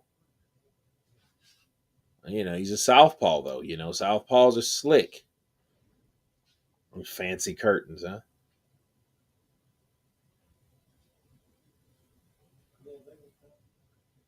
Shishkin looks kind of old for 14 fights. Hey Daniel, you think he's pulling the Cuban way? The Cuban way. You might be 39. Nah, I'm 27. Dude, you ain't no 27. Stop. You cut that out. You ain't no 27. You little liar. You little liar, you. I'm 27. 27 años. 27 años, No, I don't know. You look like you have a kid that's 20, bro. But you're 27. Oh, okay. Okay. I get you. Derrick James from Oak Cliff. Oh my God.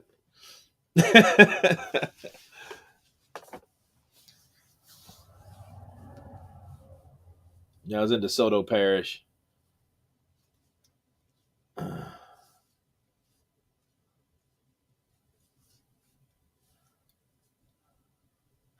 I remember what was that? I was watching some show. I think it was Bruce Vane. Bruce Vane was like, "Hey, you notice Errol Spence? His hair is getting a little longer and a lot longer, and he got the little hawk. Pretty soon, he's gonna grow it out like the Charlos. Watch."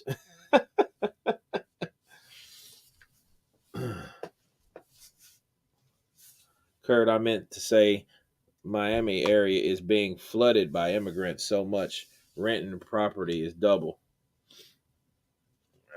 Yeah, it's bad. And what's so weird about Miami though, Miami is one of the poorest cities in America. A lot of people just don't understand that. This dude is one of the poorest cities in America. The poorest. Poorest. Last time, well, not the last time I was in Miami, but I was in Miami one time. Been to Miami a lot, shitload of times. I may go there 7-8 times a year. But I went there. I drove through. I was there, and I stopped at a gas station, and I was driving. I have a Cadillac, right? And I was driving my Cadillac, and this one cat, he seen me pull up, and the first thing he said was, "Oh, I know he gonna give me some money." Like, motherfucker, no, I'm not. Go away. Wait, man, you ain't gonna give me no money, man. You ain't gonna give me no money. What? Go give me some money, man. I need to get some money. You're a day. I'll be out here every day. Get some money. Like, go get a job. And it was bad because I was going in there, and I seen some beer, some Presidente. I seen some Presidente in there, like some Dominican beer. I love. If I see Presidente somewhere, I'm gonna buy it. Because you can't find it everywhere. You don't find it here at all. Like, it used to be places in New Orleans when I go down there, and I'd get 2-3 cases. And I used to date a chick. She loved it. Matter of fact, not every chick, but most of the chicks that I dated love Presidente because it's like a smoother version of a Corona. It doesn't have that aftertaste as bad, but it does kind of. It's just smoother. Caribbean beer, Dominican beer, or whatever. I personally like Presidente Light. So, but yeah, it's crazy. So Errol Spence, listen, this guy has some big shoes to fill because he's now with Derrick James, working out with Errol Spence. He's undefeated. He does not want to come back to that gym, bro, undefeated. Then you got Jermell Charlo up in that joint. So like a Miller High Life. Nah, not like a Miller High Life, bro. It's better than a Miller High Life. I used to drink Miller High Life as a kid, bro, when I was like 18, 19, when beer was just like good. You drank like 4 of them, you're like, now it's like it doesn't hit the same now. It really doesn't hit the same. So it's just I knew Errol Spence. I'm like, dude, where's Errol Spence?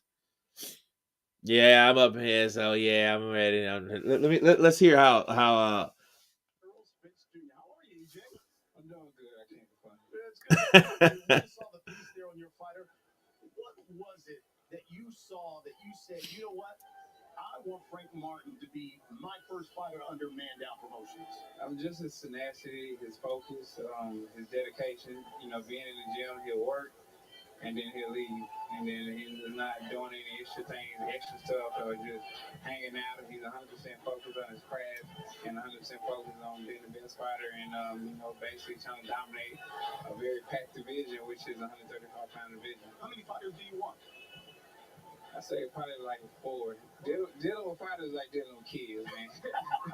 I got 3 little kids myself, so probably 3 or 4 fighters. Talking about Frank Martin, do you believe though he is ready for the elite of this division? I'm talking about like the elite champion, Haney, Gervonta Davis. He's definitely ready. He has the. He said he's definitely ready. Cool. Errol sounds drunk. I think Errol though, man, he just has that southern. I don't think he's drunk there.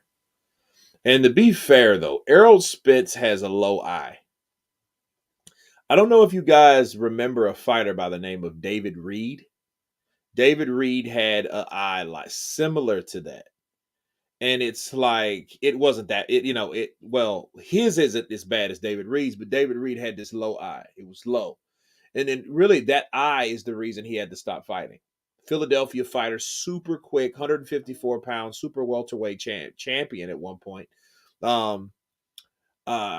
got beat by Felix Trinidad when Trinidad moved up from fighting Oscar De La Hoya. So he fought David Reed. David Reed came out of the 1996 Olympics with Floyd and Fernando Vargas and those guys. So he was with those guys. And I think he was a silver Olympian, gold Olympian. But he was pretty badass. He dropped Trinidad in that fight, by the way. And Trinidad caught him with a left hook and changed the course of everything. I live in North Miami Beach. Life is not expensive here. If you own your house, taxes are low. Food is inexpensive. The beach is free. Yeah, North Miami Beach is cool. That's where all the chicks go and tan. Yeah, I know it very well. Cool stuff. Kurt, would you agree currently the cruiserweight division is not very stacked and as relevant as before? No, it's not. Because there's no one really there now. Usyk did what Usyk done. Usyk fought Tony Bellew. David Hay was done. So, it wasn't any stars or noticeable names up there like that. Because everybody else either retired, which David Hay and Tony Bellew did, and Usyk went to heavyweight. So who else is there? Lawrence Akali. Lawrence Akali needed those guys to make his name some name before he went to heavyweight. Because eventually he's got to go to heavyweight. And I don't know what he's doing with Eddie and company. So I don't know.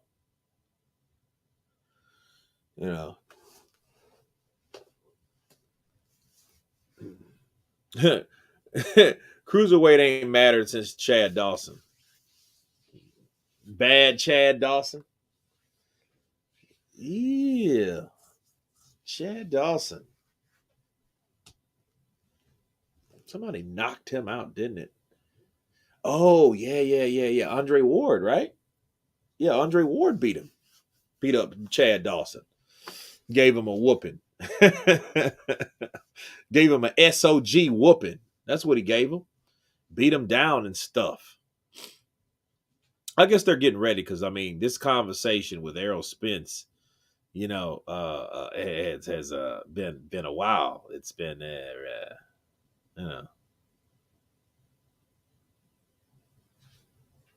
it's been a good little minute. Errol got his bling bling on. This guy that you shared the ring with, the best fighting boxing broadcaster you've ever been in the ring with. Wow, I need to show that body shot I hit you with.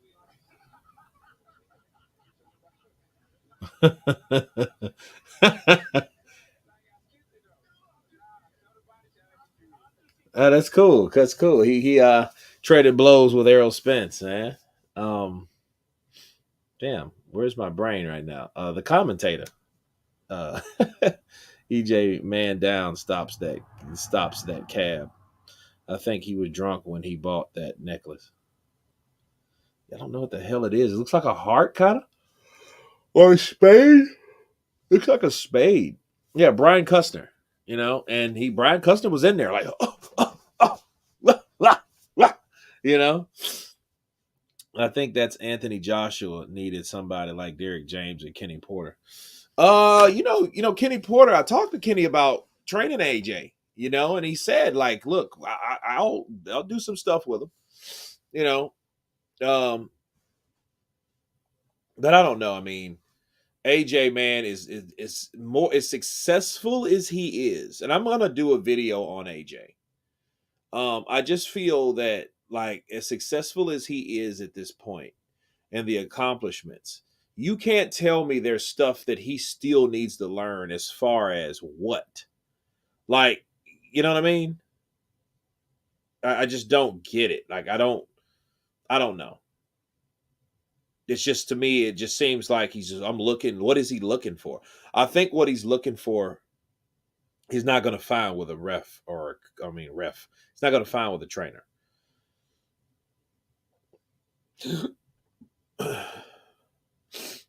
And he just got in there and fought a guy that's very elite. And the only thing that's going to save his ass is that very elite guy is going to have to beat the other guy that he was supposed to fight. Alexander Usyk will be, oh, wait.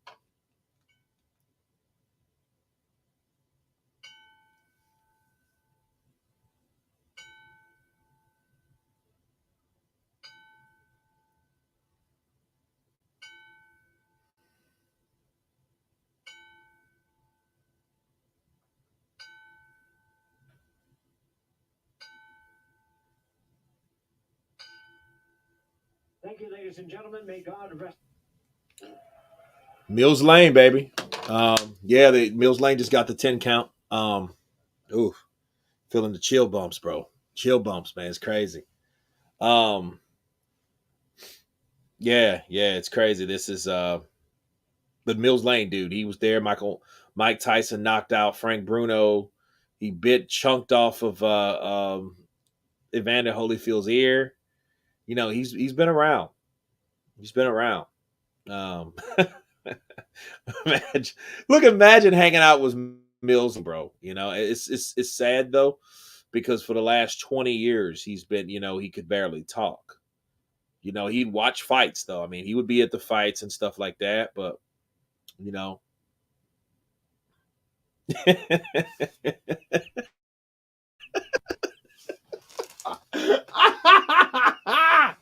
I know, right?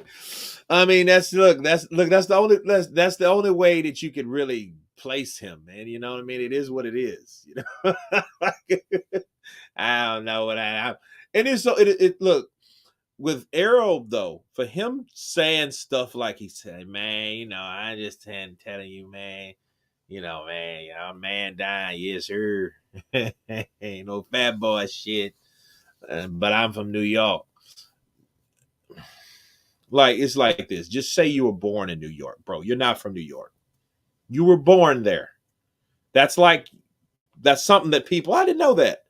But it's like useless because it's like, New York doesn't reflect you at all. It doesn't reflect you at all. He's Texas. You know, it's well, like Louisiana, like the Charlos are from Louisiana. But then it's like they'll tell you quick, no, we Texas boys. This is what he did. We Texas. You guys see Arrow like you guys see was it Jamal? No, it was Jermel. Jermel and Tim Zoo's did you guys see that interview, man? Now, what you telling me, man? What I'm gonna be easy for you? What I'm gonna take it easy for you, man? Take it easy on me, man. I'm just trying to ask you some questions. But I'm gonna take it easy for you, man. I'm elite. I'm elite. I ain't gotta take it easy on you. What am I take it easy for you for? I ain't no regular human art. I'm like, what's wrong with you guys? Tupac was from New York as well. I know, right? What's up? Yeah. No, well, yeah. Well, Tupac was from New York, but he was born in California, which, you know,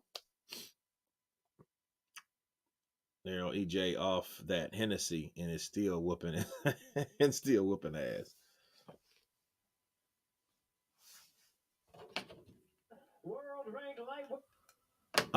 It's about to start, guys. Kurt, you remember that salsa commercial that said New York City? Yeah, this stuff, this stuff was made in New York City. New York City. Get a rope. You get a rope. We're gonna hang me somebody and make sure that noose is nice and tight.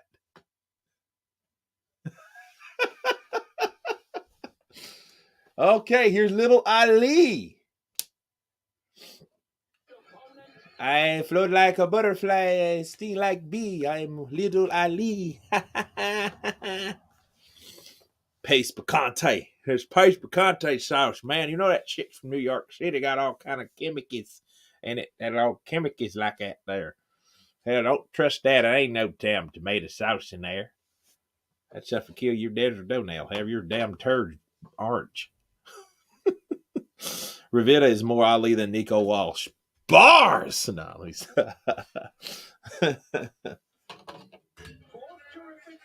Oh, be real, little Ali, baby. Little Ali. I bet you Ali, go get him for me, son. I'm rooting for you. I'm looking down on you. I'm gonna crown you. Don't let anybody down you. You the baddest man in the ring. Show him that you're pretty. Show you came from this sack. Cause I'm gonna give you, and I got your back. Little Ali, rumble, young man, rumble. Errol, this laid back guy with a southern accent in the ring, is a courageous and entertaining fighter, though. Absolutely. Beat the shit out of you, won't he? Yo, Kurt, what does Tank KO? What round does Tank KO? I don't know. KO him. See, if he doesn't, he'll turn into another Pitbull Cruz. 27-28. Wow. Frank Martin is 27. So what the hell has he been doing? They're both 5'8". Okay. No three knockdown rule. Only the referee can stop the fight. Fighters cannot be saved by the bell in any round. Fight official after round 4. Yeah, Ali balls. I'm coming with rhymes. That's what I do all the times. I don't know about balls. I know about jaws. I know about paws. I know how to whoop all y'alls. I'm going to use the restroom before we begin. Let's go.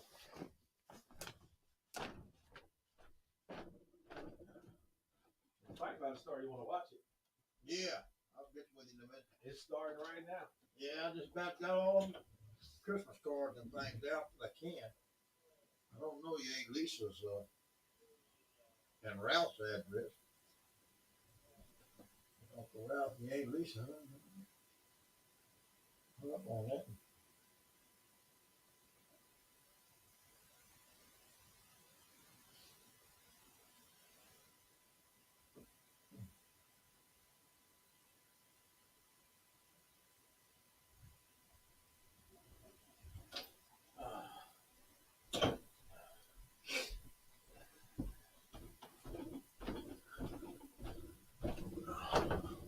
All right, guys, here we go. It's weird that Ali grandson is white. Is a white guy. Well, his mom is real fair, and his dad is some white cat. You know, you know. I bet you Ali. What you marry a white man for? You didn't have to marry him. Why didn't you get you a black guy to get with? But you know. Frank Martin is 16-0 with 12 KOs from Dallas, Texas, representing DeSoto Parish. He called himself Ghost. This is a big rich town. Yeah. I'm rolling up for this one. King Mike Hall. No, don't roll up. Don't roll up.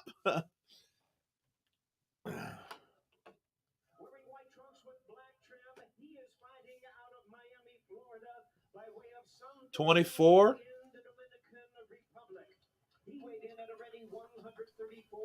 There we go. Michael Rivera coming from Miami, Florida.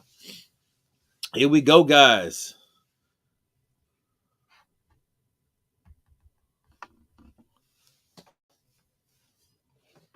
Introducing Micheal, La Salsa Ali Rivera. Here we go. Tex ass. It's pronounced Tex ass. Okay.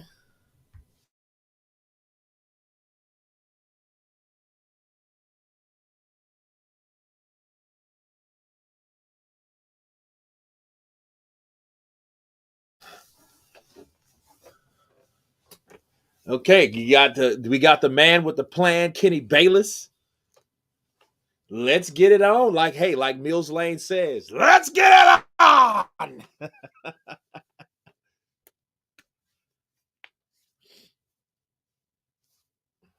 Look at Ghost all tatted up.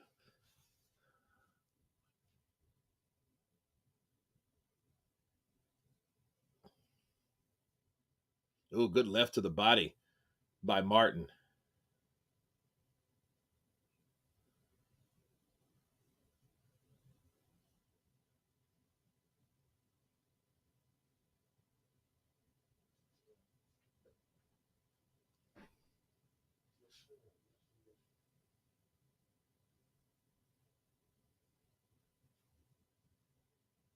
Ooh, good right hand by Rivera.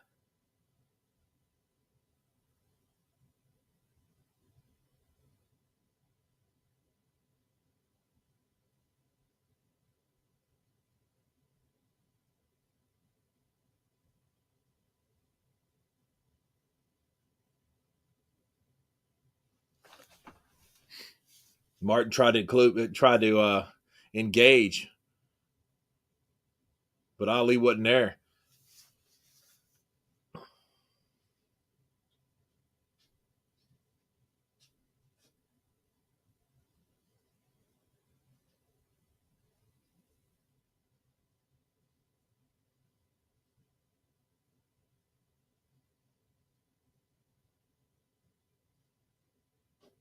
Ooh, good defense by Little Ali. Ooh, good bunch to the good left to the body by Martin. Because Martin tried to come in, he tried to land a left over the top, but it was blocked. So he came right back down to the body with a solid left. He landed one of those earlier. Ooh, good straight right. That's the second right for Rivera.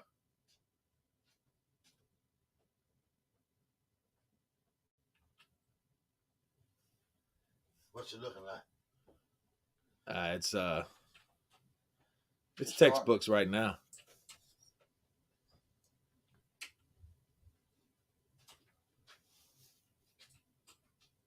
Pretty entertaining first round though, because it's and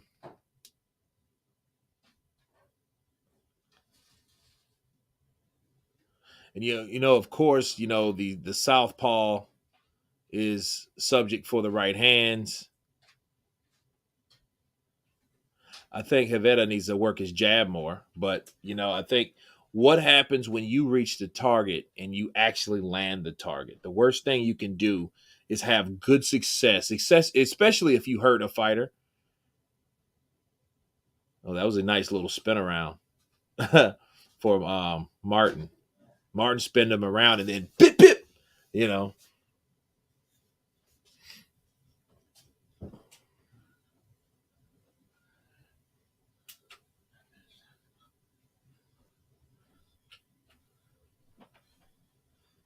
See what you got going on. See what you got going on, man. I believe Mills Lane was the ref on MTV Celebrity Deathmatch, the Clay Mayton show. Is that actually Ali's grandson? I don't know. That might be Ali's son. I came to the Dominican Republic. I did my thing. I heard the bell ring. I had to get out of there.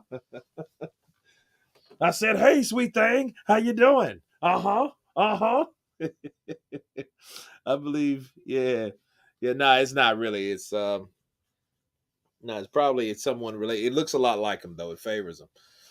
But if I was going to give that round to anybody, it would be a Rivera round. He landed, I know, at least 2 to 3. I know he landed 2 solid right hands on Martin, being the southpaw.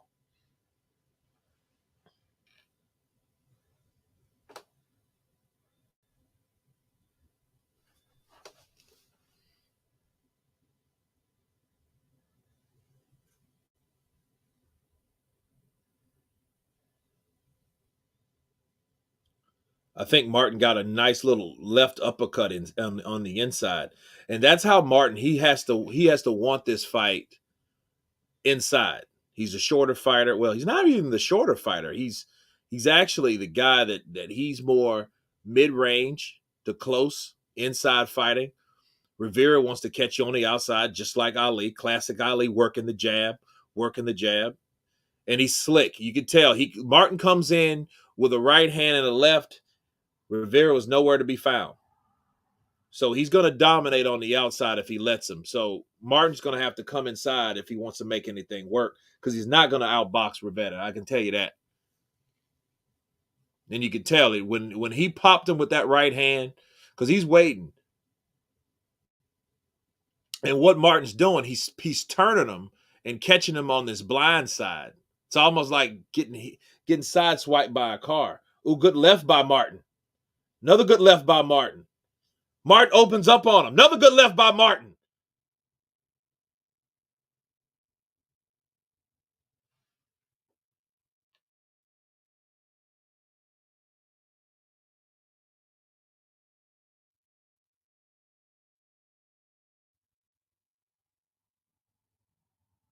Ooh, good straight left by Martin.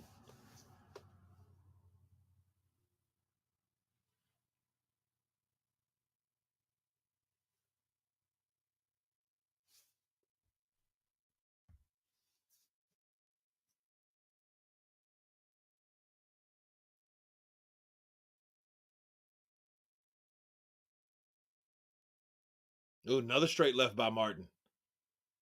Ooh, another a left hook by Martin. Another left hook by Martin. I think Lil Ali is dazed a bit because you haven't seen him really do anything since then.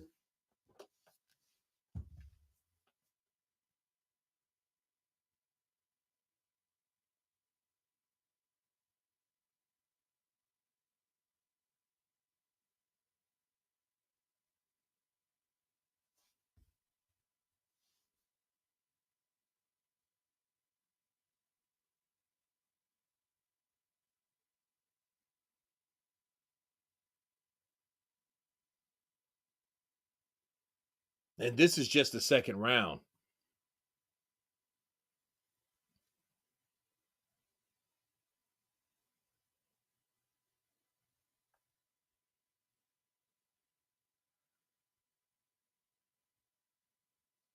Look at look at his Michael's fat father looking like Michael Phillip Thomas. Vice. Yeah, he does. Whatever happened to him? No, he's just living his life, I guess. Never could get another starring role after the Vice went on. No, not really. He won a lawsuit though, he had a psychics friends network. He won a lawsuit for about maybe like $2 or $3 million.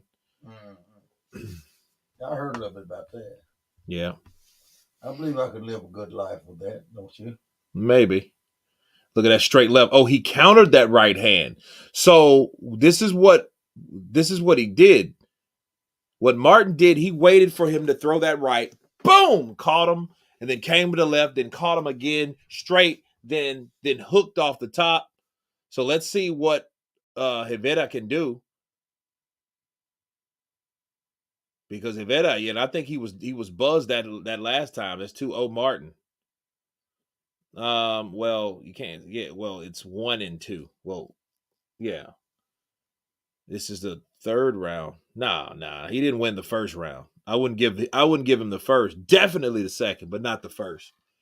Because he didn't do enough in the first. He was just still trying to figure out Rivera, if he's figured him out.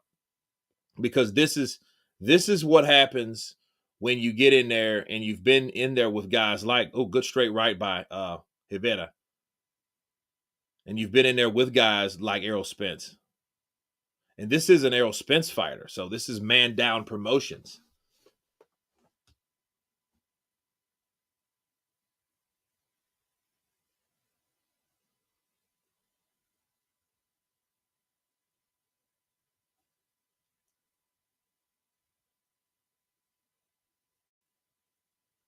He jumped on Vida along the ropes, best sequence of round one. Yeah, but he didn't land anything. He landed a straight left. That left landed.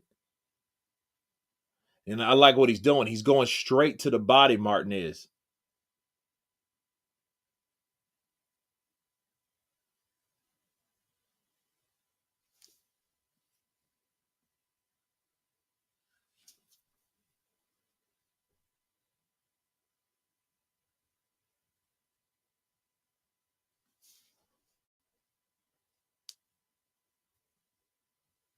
Another straight left to the body by Martin. If anything he's learned from Errol Spence, man, you just hit him to the body, man. You gotta break him down. That's what it is, man. You break them down. If they trying to run, you gotta break them down.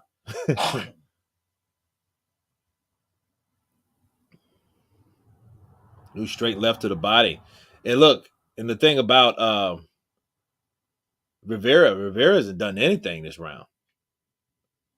I don't know if he's taking time off. I don't know if he's trying to recover. But it's hard to win around when you're not doing anything. I don't know if he's.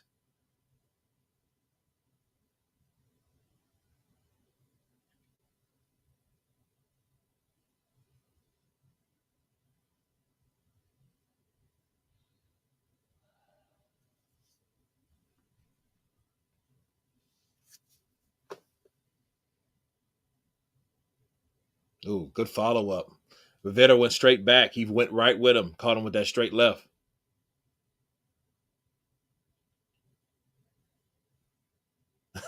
Martin looks a little like Kevin Hart. Look, Martin's family in the front. His mom, I think that's his mom. She looks nervous, like a mom should.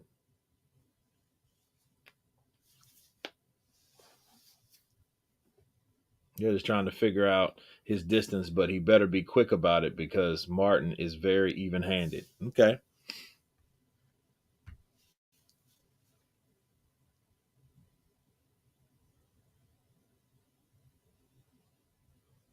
Yeah, there's that straight right. And then he caught him with, and see, here's the thing. He countered that with that before.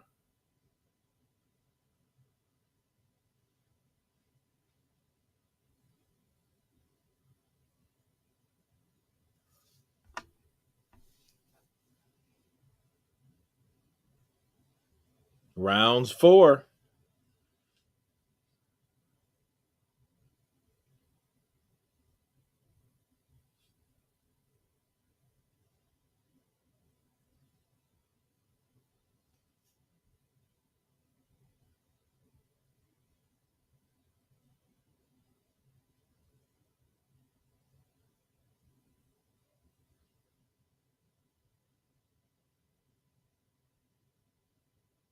A good straight left by Martin.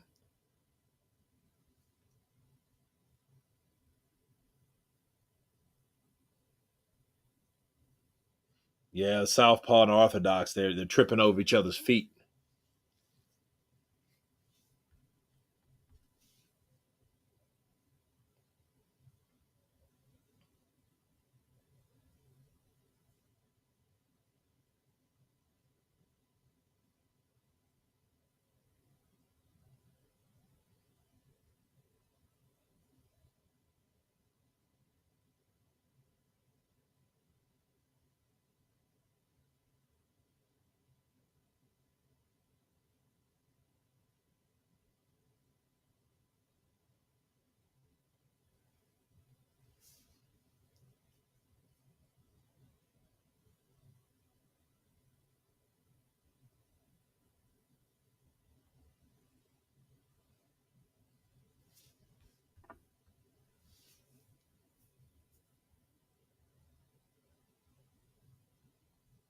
Yeah, Martin's left is very stiff. Well, I think if you look at his back, you can tell he does a lot of weight training, and that makes you a lot. That makes you naturally stiff being a boxer. That's why it's not recommended. You see guys hitting a lot of weights, and guys like Frank Bruno, Danny Dubois. Even you look at Joshua. A lot of people call him a stiff robot. Remember they were talking about him like that. But those formations of lifting weights have you kind of robotic, like it makes you stiff. Now it makes you strong. I mean, if he catches you, I mean, it's a oh, good left. Oh, nice good left. Double left.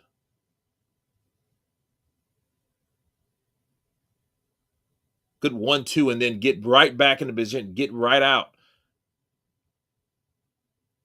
And I'm looking at Rivera. I'm like, okay, where's his left hook arsenal? I see a good jab.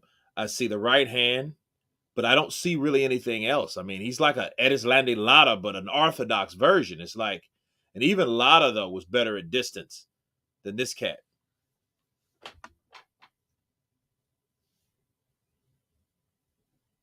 Oh, make you and let you go, let you.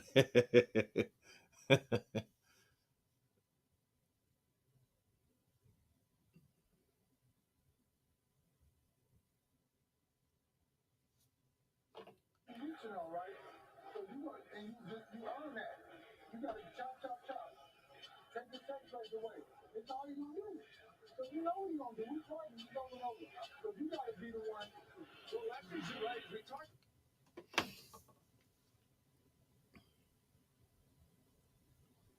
Yeah, that was a shove. Needs to be dropping shots to the liver.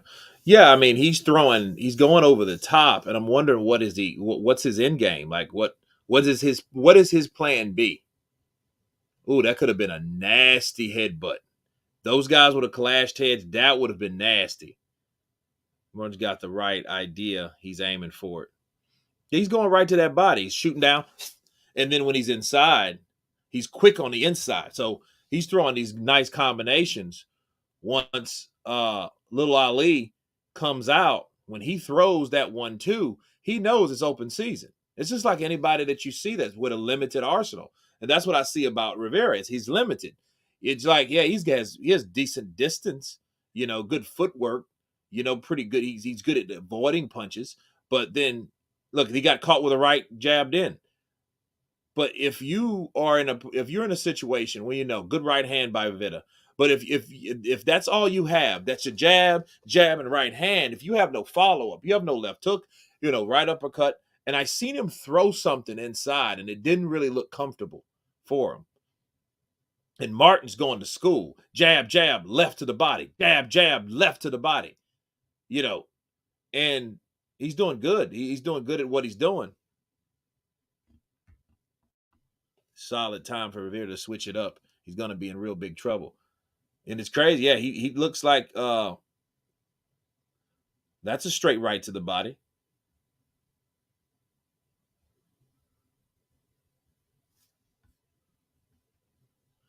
Yeah, they put me to sleep. Yeah, it's textbook, very technical. Rivera setting him up. Watch. Okay. David Mark.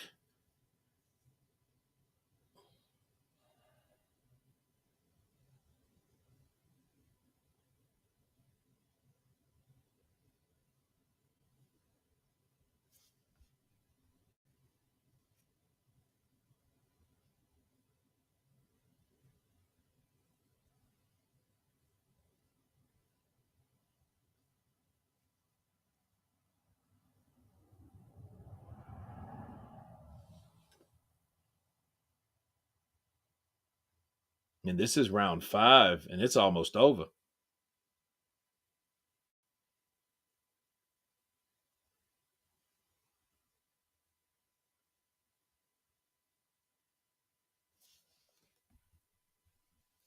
I'll take those 6 rounds. Nah, this is 12. This is 12 round. This championship belt. Yeah. So it's an eliminator. Okay.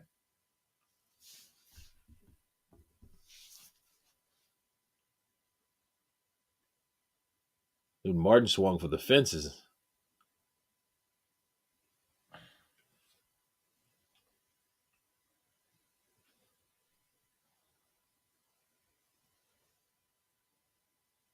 Rivera needs to go. Mike Tyson let go of Ali. Nah, I don't think. See, I think he's an outside fighter by now. You could tell he's not, and he's dealing with someone that's a very good inside fighter.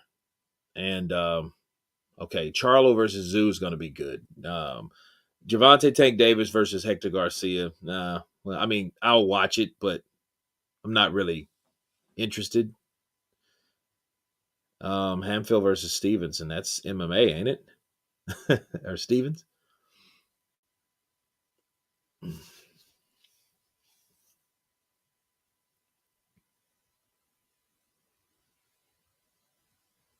Round 6. Here's the first half. Martin is looking too well. Balances for Rivera right now.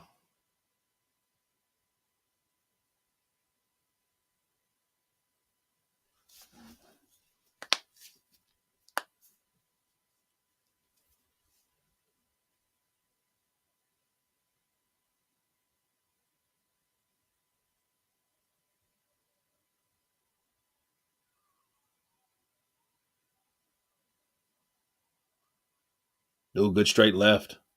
See, it's like he's missing something. Like Rivera's missing something. There's that straight left. He's popping him with that jab. See, Martin's on and see, Martin knows, like, look, when I get close to him, I'm gonna unload. And to keep him out of position, he turns him because he's a southpaw. So he spins him around. Good jab by Martin.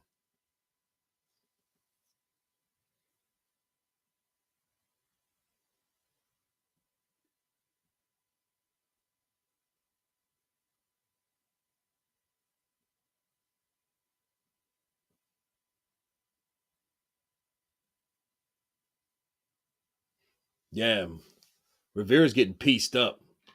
He's just getting bap, bap, bap, and then he comes right back. Rivera, he's range. He's a rangy fighter. You should already called Kurt Rivera doesn't have a solid left hand game. Yeah, he doesn't. He doesn't. I'm just saying he's limited.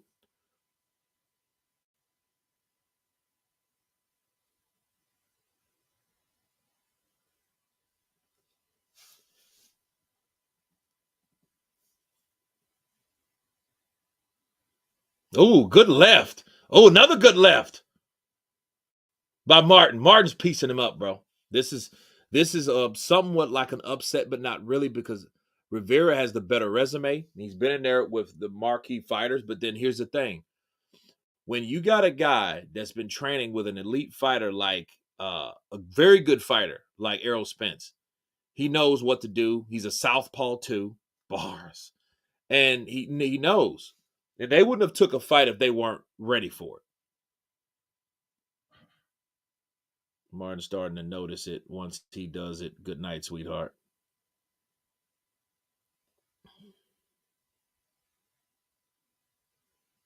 This is not a star-making fight. Well, I mean, in eyes of See, here's the thing. Martin didn't have to take this fight with Rivera. It's just people ducked Rivera because he's like, okay, well, I don't know about him, but then he took the chance. And he's kicking ass. That's what's happening.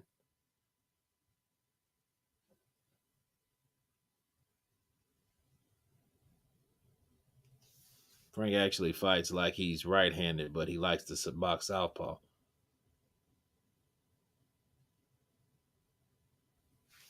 I wonder what they're telling him in Rivera's corner. It's coming. Well, you're going to have to knock him out. So don't let it get to that point. Well, he's telling them the truth. I mean, this is round 7, and he's lost rounds 2, 3, 4, 5, and 6. So he's lost 5 straight rounds in my book. I think he won the first round. Yeah, he got caught, and that left eye starting to swell.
Oh, good left by Martin. Martin's quick, too.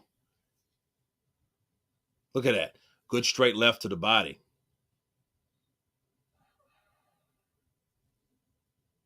Good jab by Martin. Good jab by Martin. Good jab by Martin. He's just touching him with the jab. Then he comes in with a power jab. Those really don't even have a lot on them.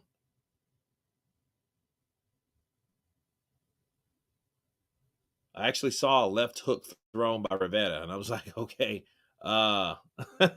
where has that been this whole fight? Ooh, good left uppercut by Martin. Ooh, good catch and counter by Martin. We seen a left hook land by Rivera.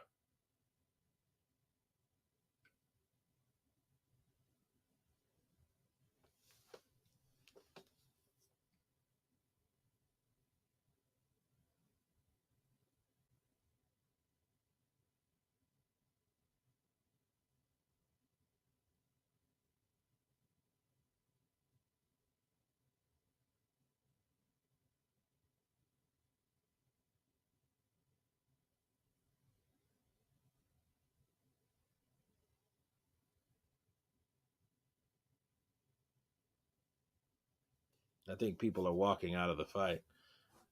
I mean, well, oh, down he goes. First knockdown. There you go.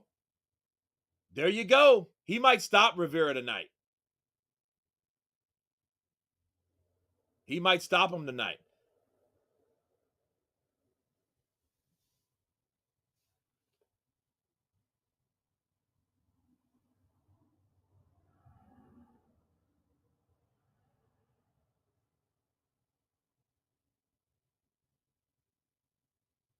Hopefully Rivera's like Trinidad. You know, he wakes up after getting dropped.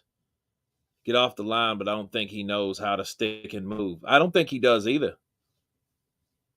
You know, so he's just like, Okay, this is a fight. This is a fight. Now it's a fight. Okay? Now you have to go for it. You have to go in there and start swinging. You haven't given him anything downstairs. yeah, he didn't go to the body, but I'm like, okay, here's the thing. I don't get this. If you're a trainer, why in the fuck have you told him, okay, where's the body punching? Where's the body work? Because, see, this guy's been getting away with jabbing from the outside and landing the big old right hand over the top for the last 24 fights. He has 14 KOs, no losses, no draws. So then this is what happens. These guys get celebrated and they get so look at that. That was a good punch. He's down. And they celebrate these fighters for winning, but they don't work on this guy needs an inside game. Where the hell is his left hook? Where's his punches to the body? You know, now I know of Ali didn't really like to go to the body. He was a headhunter by trade, but come on. You know, you have to know when a guy's piecing you up like Martin. I mean, he's piecing you up. You said I landed a left hook, and I literally meant nothing. And look, he's gonna have to knock him out. So because somebody's is gonna have to go anyway. And Martin, this is gonna take him next level because this is a guy. Here's the thing: this is a guy that people were avoiding because I don't know if they didn't like his style. I don't know if or whatever, but they were avoiding Rivera. And this guy Martin is giving. Look, he's shuffling. He's shuffling with it. He's playing with him. Look at, and then he's stepping out. Look at pop, pop, pop, pop, pop, pop. And he's catching them. Levels. He's using levels with this guy. And look, Rivera doesn't know what to do. He hasn't known what to do since the second round. When he got pieced up in the second round, there was no retaliation. There was no response. There was no answer for those shots. That jab, right hand, Deontay Wilder shit is not going to work with a guy like Martin. It's not going to work. Shit, he wish he had a cannon like Wilder because Wilder could catch you with one shot. This guy, he thinks, okay, the jab, okay. And then all he does, he knows, I just have to worry about two punches, a jab, right hand. So once I get past, listen, right one, look, straight left. He's going down again.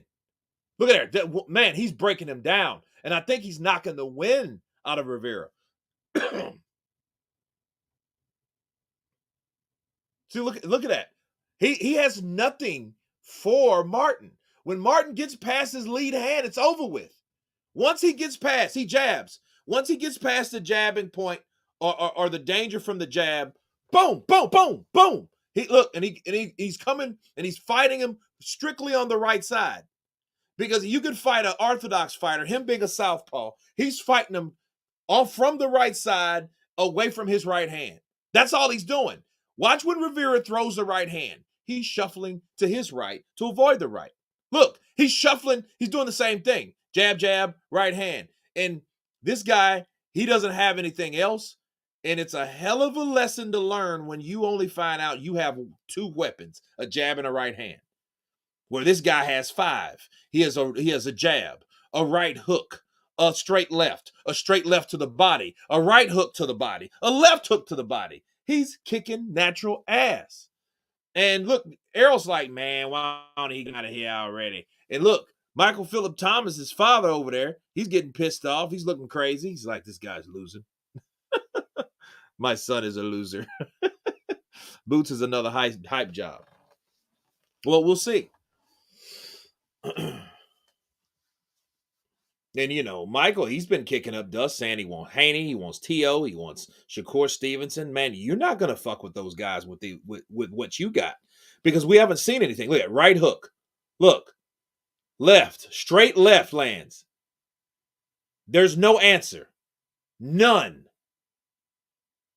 Boom. Look at it, straight left, counter.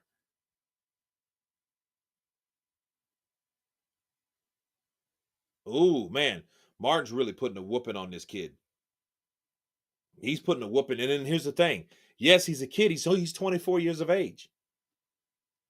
He's 24 years of age. Hell, Martin's 27. He's Gervonta Tank Davis. He's Gervonta's age.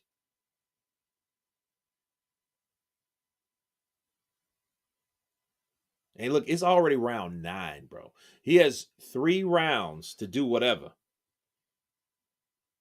And only one that has a chance, Boots, and went to 154 is Bud.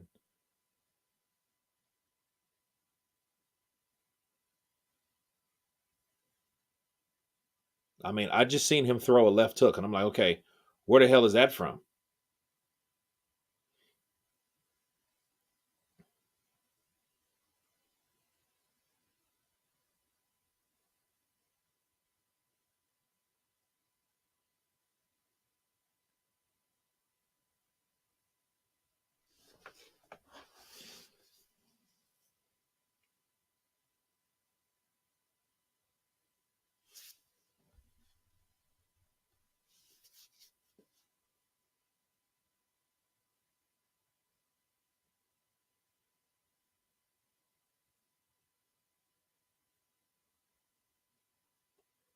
It's crazy. That left hook has no power.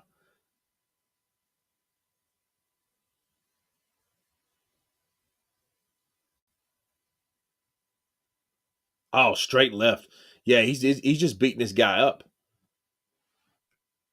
Yeah, and look, in Herman though, I think he needs a really and a lot of times it's if you're a trainer and now all you have to do is tell somebody, all right, hey, you got to start swinging now. That's not a good fucking trainer. I'm sorry. Like, he's not telling them, like, look, when he throws the right hook, when he spins you around, be ready to do something that you can use. Start swinging. That tells that man nothing.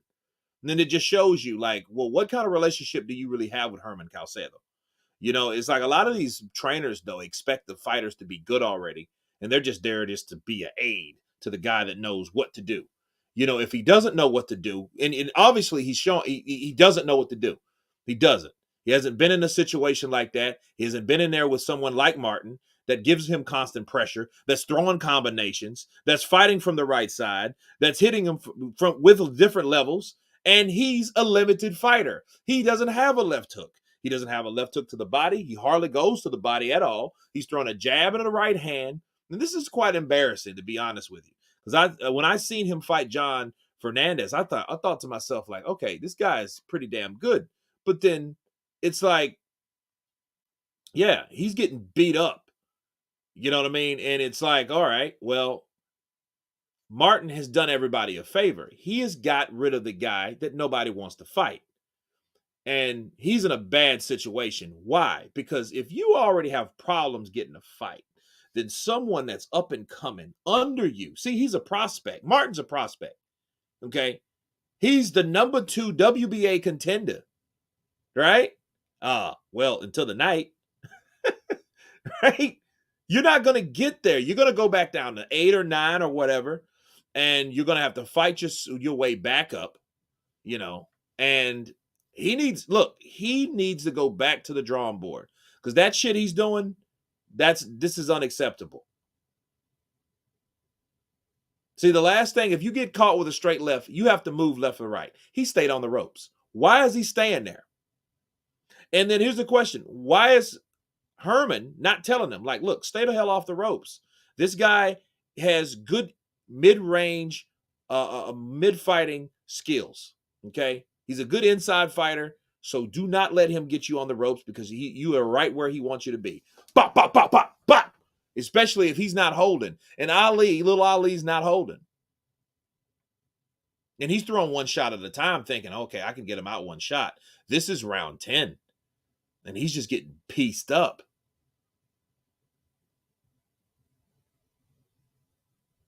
Yeah, he got to get back in the lab. Definitely, bro. The zone might have hype jobs, but they at least got a fan base. Yeah, he has no fan base. You're Dominican in Miami. Now, if he was Cuban, it may be a little different, but there's not really a fan base for him. Now, they have fights in Dominican Republic. Straight left for Martin. And here's the thing. Martin's athletic, bro. He's athletically gifted. He could come in and then come right in at that real quick reflex speed.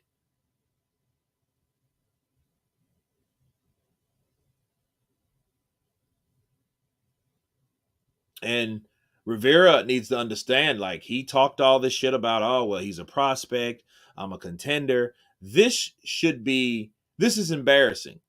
This is really embarrassing. I don't know who he signed with or whatever, Rivera, but yeah, this is embarrassing.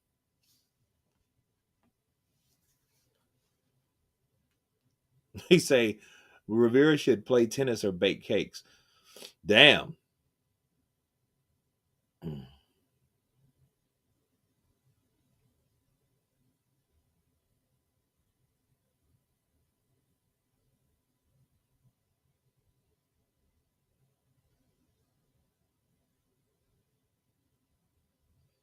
And you know, Martin's faster.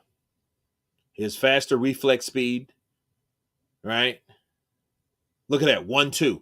And see, very balanced attack because he knows when he's mid range. He knows how to get those shots off. He knows how to get right back to position. And see, it's easy though. It's not really hard because if you have a guy that's throwing a jab and a right hand at you, jab, okay, jab, jab, jab, right hand. Now he lands with that because he's trying to wait. But one thing though, here's the thing that I don't like about Martin. Martin is kind of a dirty fighter. What he does is, but look, Rivera lets him. You don't let a fighter crowd you and grabs you by the back of the head and then spins you and turns you.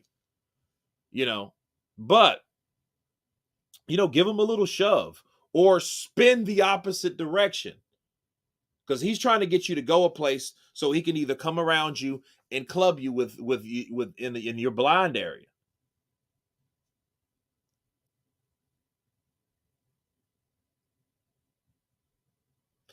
Kenny Bayless is the worst referee when it comes to like angles of like you can't see the fight because of him. Man, get the hell out of the way. He's too close to the fighters. He's in front of the camera. Nobody wants to see your fucking tight ass pants. Get out of the way. He's just like, dude, nobody came to see you. We came to see the fighters. This is not the Kenny Bayless show. Man, you know who's refereeing that fight? Kenny Bayless. Oh, I gotta see Kenny Bayless. Get out of the way, Kenny. And here is round 11. We got one knockdown. This is a unanimous decision to me, man. This is embarrassing. And I'm thinking Rivera is going to make quick work out of this guy that comes from Errol Spence's, Derrick James. Didn't know really much about Frank Martin. But I do now. I know he's beating the shit out of little Ali here. I know that. But it's crazy. I mean, look, it's 90-99.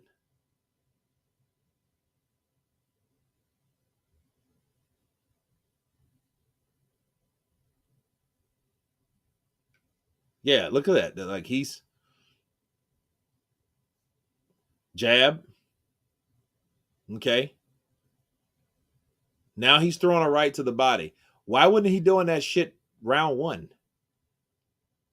See this guy, look, now you see how he turns him? He grabs him by the back and spins him around. So when the guy turns back around, Mr. I'm always in the fucking camera, Kenny should have already corrected him for doing that, Little rough house, in-house fighting that he's doing.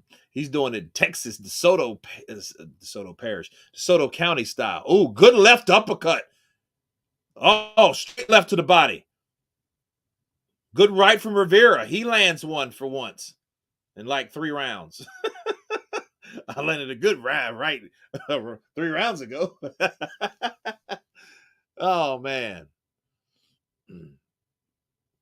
Now, it's not as bad, but do you guys remember Terrence Crawford? Terrence Crawford was a guy that we didn't know who the hell he was. Good straight counter. He's gonna stop Rivera. He's gonna stop Rivera. Because Rivera, dude, he's getting pieced up. The remarkable thing is Rivera's not all bloody and busted by now because he's got caught with some straight lefts. Yeah, he's getting look. See, he's getting beat up. Yeah, get him. Look at Kenny Bayless. Get the hell out of the way, Kenny. Oh, straight left lands. He goes for the gutter punch. He goes for the classic ball sack. That's the classic ball sack shot. A hype job beating a Dominican bum. Man. Oh, good straight left. Yeah, look, this is last round. Like, he's done. Let me see what Herman says. You got to start swinging. Watch him. What a jerk off. Let's go. Last round, Micheal. Keep the hands up. Keep your hands up. Okay. For this last round. Okay. Listen to me. You got to go out there with everything. Even if they kill you. You kill him or they kill you. Don't let the referee have him stop the fight. Oh wow. Okay. That's that's good news. You either die or you kill. That's good news.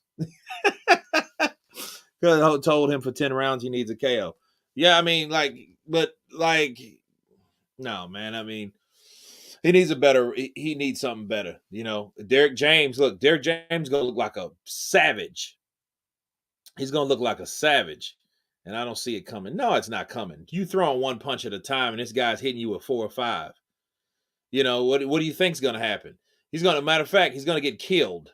You know what I mean? You know, I don't wish that on the man or nothing like that, but this is not gonna happen. You know, he should have been fighting like this since round 3. It's round 12. I guess he was too busy trying to be pretty.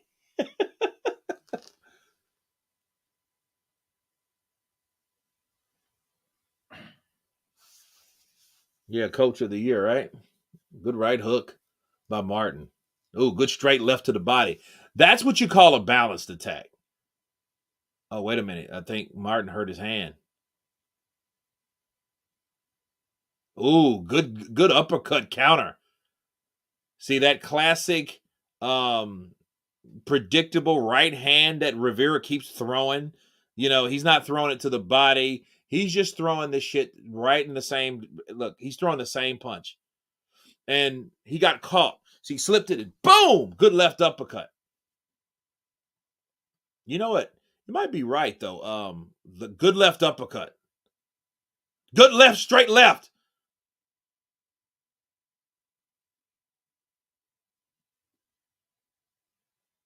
But yeah, Herman though. I mean, yeah, he's I don't really left hook to the body by Rivera. Like, dude, where the hell was this the whole time?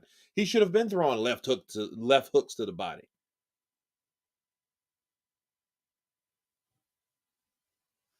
Okay, a minute and 20 left. Oh man, Martin's playing with him, dude. You could have sworn that Martin is the guy that's been in more fights, is with the most experience, because he's beating the shit out of this guy. Yeah, Rivera, you're done, dude. Can be famous in gay porn. Damn.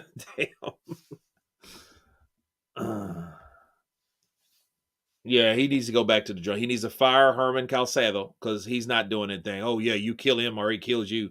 You're not telling me anything. You're not telling me, okay, he's catching you off the line. You're not telling me, okay, you know, he's coming in. Stop him from coming in. Stay off the road. He's not telling them any of that shit. He's just telling them, hey, you better throw punches. Hey, you better win. Don't let him stop the fight. Let him be killed or kill him. One of the two. Don't let the referee, I'm like, dude, you know, you're trash, bro. You're trash. He's not. And see, this is what happens. This dude is bilingual. He knows how to speak English. He needs an American fucking coach. That's what he needs. He needs somebody like Kenny Porter. He needs somebody like Ronnie Shields. He needs somebody that, he needs a coach, because see, a lot of these guys, they come over here, they get these Cuban like Herman, like he had Luis Ortiz. And he's really nothing but a whatchamacallit. Yeah, you lost that shit. You're done. You're done. Showtime should call it a wrap. Boxing is dead. I don't know about that. I mean, but yeah, he definitely whooped that ass. This is an upset. This is an upset. There's no other way to say this, but you know, he's getting in that ass. He tore that ass up. He outboxed him. He dropped him. He made him see what he's about. Ghost is officially on the map. Frank Martin, that's correct. Now he is what? What is he? 13-0 now? He needs to hire you, Kurt. Yeah, I mean, because see, he didn't give him particulars. Some people, if you're going to be a coach, you need to know what the hell's going on in the fight at round by round. And some coaches do that. This fucking guy didn't. Look. Oh, look at his dad's talking shit. Look, his dad's pissed. He's talking shit at him. You know, he's sitting down there with his Cuban fucking hat on, you know, with his 3-piece suit. But yeah, he messed him up. Look at him. Jab straight on the line.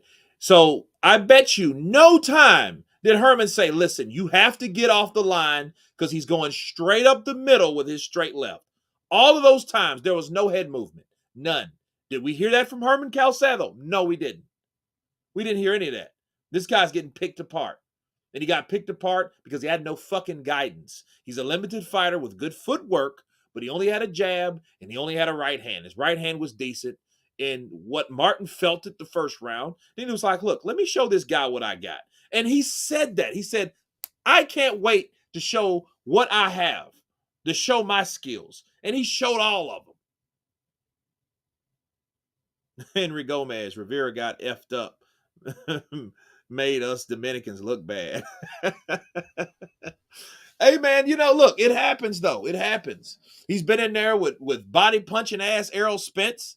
You know, and Errol Spence been showing him, man, you go down to the body, man. You go down to the body and you get in there and, hey, don't let him go. You turn him around and keep hitting him to the body. They try to run. You cut him off and keep working that body, man. That's all you got to do. And that's what he did. That's exactly what he did. You know, this is a unanimous decision. It's crazy. Rivera should sing bachata. Come on, man. Rivera has to go work out his left hand. He needs another coach. I bet you he gets rid of Herman's ass. I bet you he gets rid of Herman because Herman did not tell him shit. You better start swinging. Oh, you better go in there and kill or be killed. Don't let the ref stop the fight. You haven't showed this guy anything that he needs to correct, anything that the other fighter's doing. You haven't told him anything. Let's go hear what Jimmy Lennon Jr. is talking about. 70 to 110. Steve Weisfeld sees it 118 to 109. And Tim Cheatham scores the action 120 to 107. All three. Yeah, 120 to 107. It's over.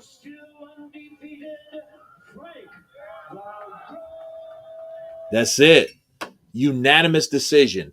Now, if I was a betting man and you should have bet on him. You would have won money. But, you know, who the hell is going to bet on that shit?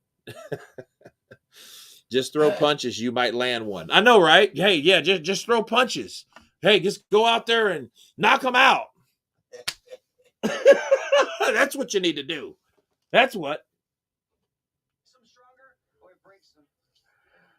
Great effort by Frank Martin. Yeah, look, let's hear what Lil Ali has to say. If he comes out and bitches out because his dad's in the ring, I'm like, oh shit. Let's hear it for both. Yeah, but Rivera got beat up, dude. He got beat up. Let me hear what Mr. James St. Patrick has to say. His name is Ghost. You see Ghost on his trunks? Oh, okay. Year in January, and tonight you comprehensively outclassed a fellow undefeated fighter, both ranked in the top 10 at 135 pounds. How do you feel about your performance tonight, and why did you make it look so easy? This is what I do. But I felt good tonight. It was some things that I seen in there that I didn't capitalize off, like certain opportunities. But you know, went in there and got the job done, and we got the W. Talk about the relationship you have with Derrick James. And listen to how he said. He said there were some things in there I could have capitalized on, and I didn't do it. That means, you know what? Him and Derrick James, and look how Derrick James instructed him versus Herman. Derrick James was like, listen, he does the same thing. Have you seen him do that? All he's going to do, he's going to back up. He's not going to give you anything. That's when you attack. Derrick James was actually talking about shit that's going on in the fight. Particulars. Not, Go in there and throw punches. You know, that sounds like some, like, a lot of Mexican trainers are like that.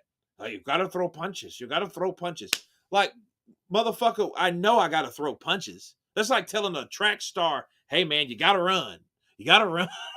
You guys got to go in there and run. You know, and I'm like, okay, you know, man, I'm down on alcohol, Spence. Yeah, man, look, he needs to get another, definitely another trainer. See what he needs to work on. How about Ishmael Salas? Maybe. He needs to get with an American trainer, bro. Shit, get with Javen Sugar Hill, somebody like that. Because yeah, he has footworks, but he has to learn how to sit down on his punches and actually make them count. Because someone like this is going to beat the shit out of him again, and he's going to be exposed because people now know. Oh, this dude only has a jab, and a pretty good jab, and a right hand. Every time he got past the lead hand, he unloaded what he had to do in that exchange. Frank knew, okay, I'm past the right hand now. Bop, pop, pop, bop, bop, pop, pop, bop. Let me follow up with a right hook, go right back down to the body, and set back up to do that shit all over again. That's what he did that whole time. Okay, here's the jab coming. Oh, here's the right. Okay, boom, boom, right? Or down to the body, coming with a right hook. He did that all night. He did that all night. And the good thing about Rivera, I mean, one thing we know, he's tough. He ain't a quitter. You know what I mean? He didn't just say no mas or whatever. He has the power up. His left jab is only there for contact. It is zero sting. He has to do all of that. So we can get Davis, we can get Devin Haney, we can get any of those top guys ready. You know, I see Rolly in here. Rolly, my guy, we can get it in too. He calling out Rolly. Now, I would like to see that. Him and Rolly. Let him beat the shit out of Rolly and let him rob him. Because they, if he doesn't knock out Rolly, Rolly is a Showtime guy. They will more than likely rob him. Because, see, I've seen that happen. Jackson Marinez, you remember that?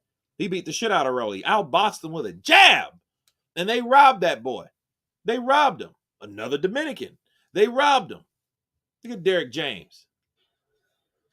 Where's Anthony Joshua at? He should be there somewhere. I'm surprised, that Anthony Joshua's not there. So he's starting with Derrick James. So, you know what I mean? This only just changes the momentum of everything you've heard about Joshua training with Derrick James. Derrick James takes a prospect and makes him a fucking contender, overnight. Yeah, Raleigh does, because he's so annoying. He does actually have a fan base. He's an annoying, self-promoting fighter. Where the hell is Rivera at? They're not even. Rivera just left. His pops told him, "Come on, let's go home." Nah, let's go. Get out of the ring. I got to drink some rum now to get over my troubles. My son's a loser. Oh, man. Rolly's going to sleep again. He's going to move in the wrong direction again against another southpaw. Joshua is in Philadelphia, I think. Who is he in there? Who is he up there with? Bro, you're funny as hell. I'm about to subscribe. King Mike Hall. Derrick James looks like a black Uncle Fester. Oh, man, from Addams Family? Damn, I didn't even think of that. Man, y'all cold. Martin versus Keyshawn Davis. That would be nice. That'd be a good fight.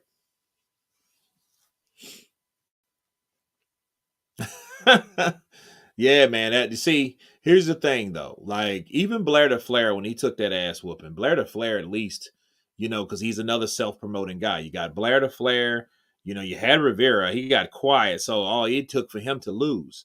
Let me tell you guys something. If he wants to be anything like Muhammad Ali, Muhammad Ali took his first loss against no, he didn't. Yeah, he did. He took his first loss against Joe Frazier. When he took his first loss against Joe Frazier, he was in Madison Square Garden. Okay, it was the fight, 1971, right? He was the guy that got the belt taken from him because he didn't want to fight in Vietnam. And then, of course, Joe Frazier was the guy that fought for that belt and was the reigning and defending heavyweight champion of that belt, right? Okay, so they did fight. He got dropped in it was a hell of a fight.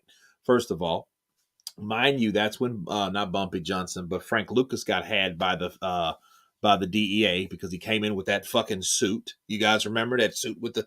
But anyway, backstory. Anyway, he gets dropped in the 14th round. He gets dropped in the 14th round. He loses that fight. And they ask him, he didn't bitch out and walk out of the ring. What happened? They were like, "Oh, Ali, you might not want to fight Joe Frazier once again, would you?" And what did Ali say? "Oh, you were so wrong. I'm coming back, sucker. I'm gonna get you. You think you're gonna mess with me, but I got you. I got your number. All you did, you got lucky. See, my legs weren't where they used to be, but I'm coming back and I'm gonna get you. I'm coming back with a vengeance." His jaw was out to here, mind you. Jaw was out to here. But he still told him what he's going to do, and he did it. See, here's the thing: you don't crumble when you take a defeat, because it ain't all about the O. Let's get out of the Mayweather bullshit. Floyd Mayweather destroyed a lot of people's minds and perceptive. Look, what's his name? Little Manny Pacquiao. Yeah, he's going to be a bitch and a half, because he was definitely a bitch of the bunch today. You know. Also lost to Foreman. Who lost to Foreman? Yo, you better get your facts straight. Ali never lost to Foreman, bro. Come on now. Y'all Dominicans got Romero Santos. Y'all stop. Okay, damn us Dominicans can never catch a break. We need a breakout. We need a breakout star. Yeah, grab that. Yes, sir. Yeah, I've been sitting up too long. Yes, sir. Kurt, you watching the World Cup final tomorrow? I might as well. You know.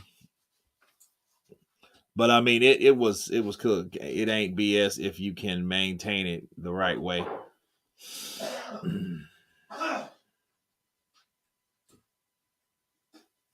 Also lost the Foreman. It ain't okay. No, he didn't lose the Foreman, bro.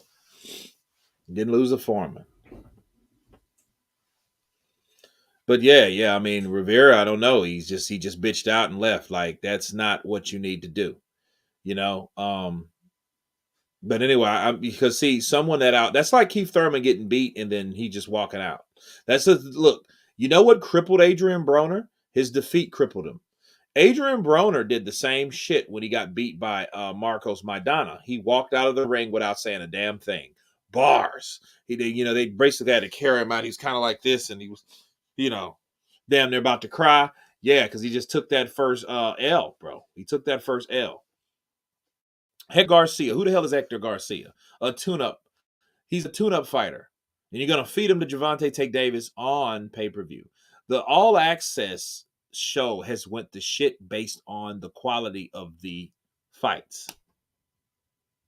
AB was humbled. Yeah, well, shit. You've been humbled a long time.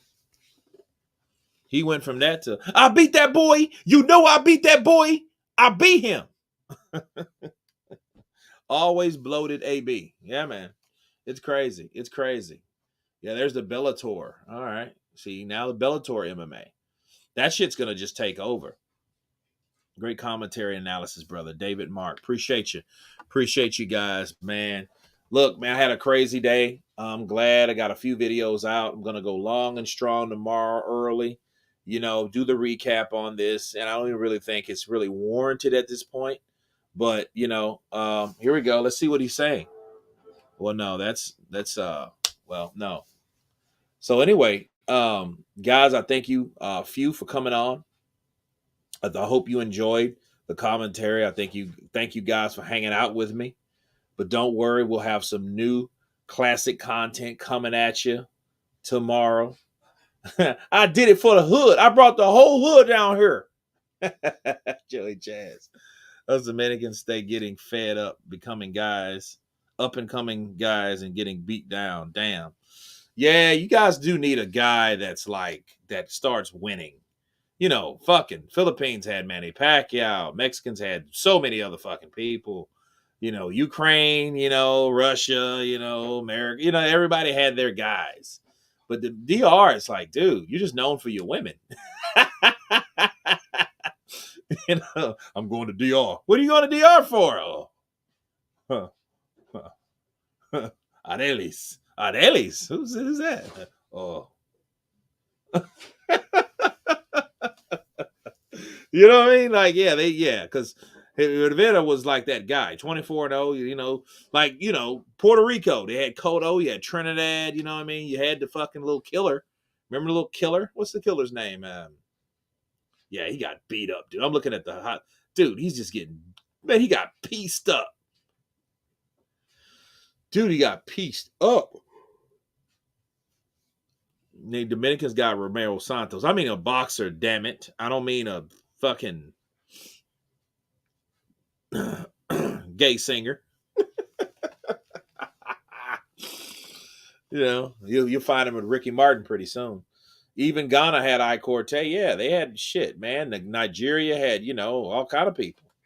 You know, so yeah, we need to see somebody. And I was thinking, like, dude, we got a pretty badass dude there that's coming. You know, you call yourself Ali, you better be Ali. You know, Ali got beat, but Ali came back. So, you know, and then he was avoided. So it's going to be tough on him, bro. It's going to be real tough on this fellow. So, yeah, they had Azuma Nelson, man. You know, like everybody had their shit, man.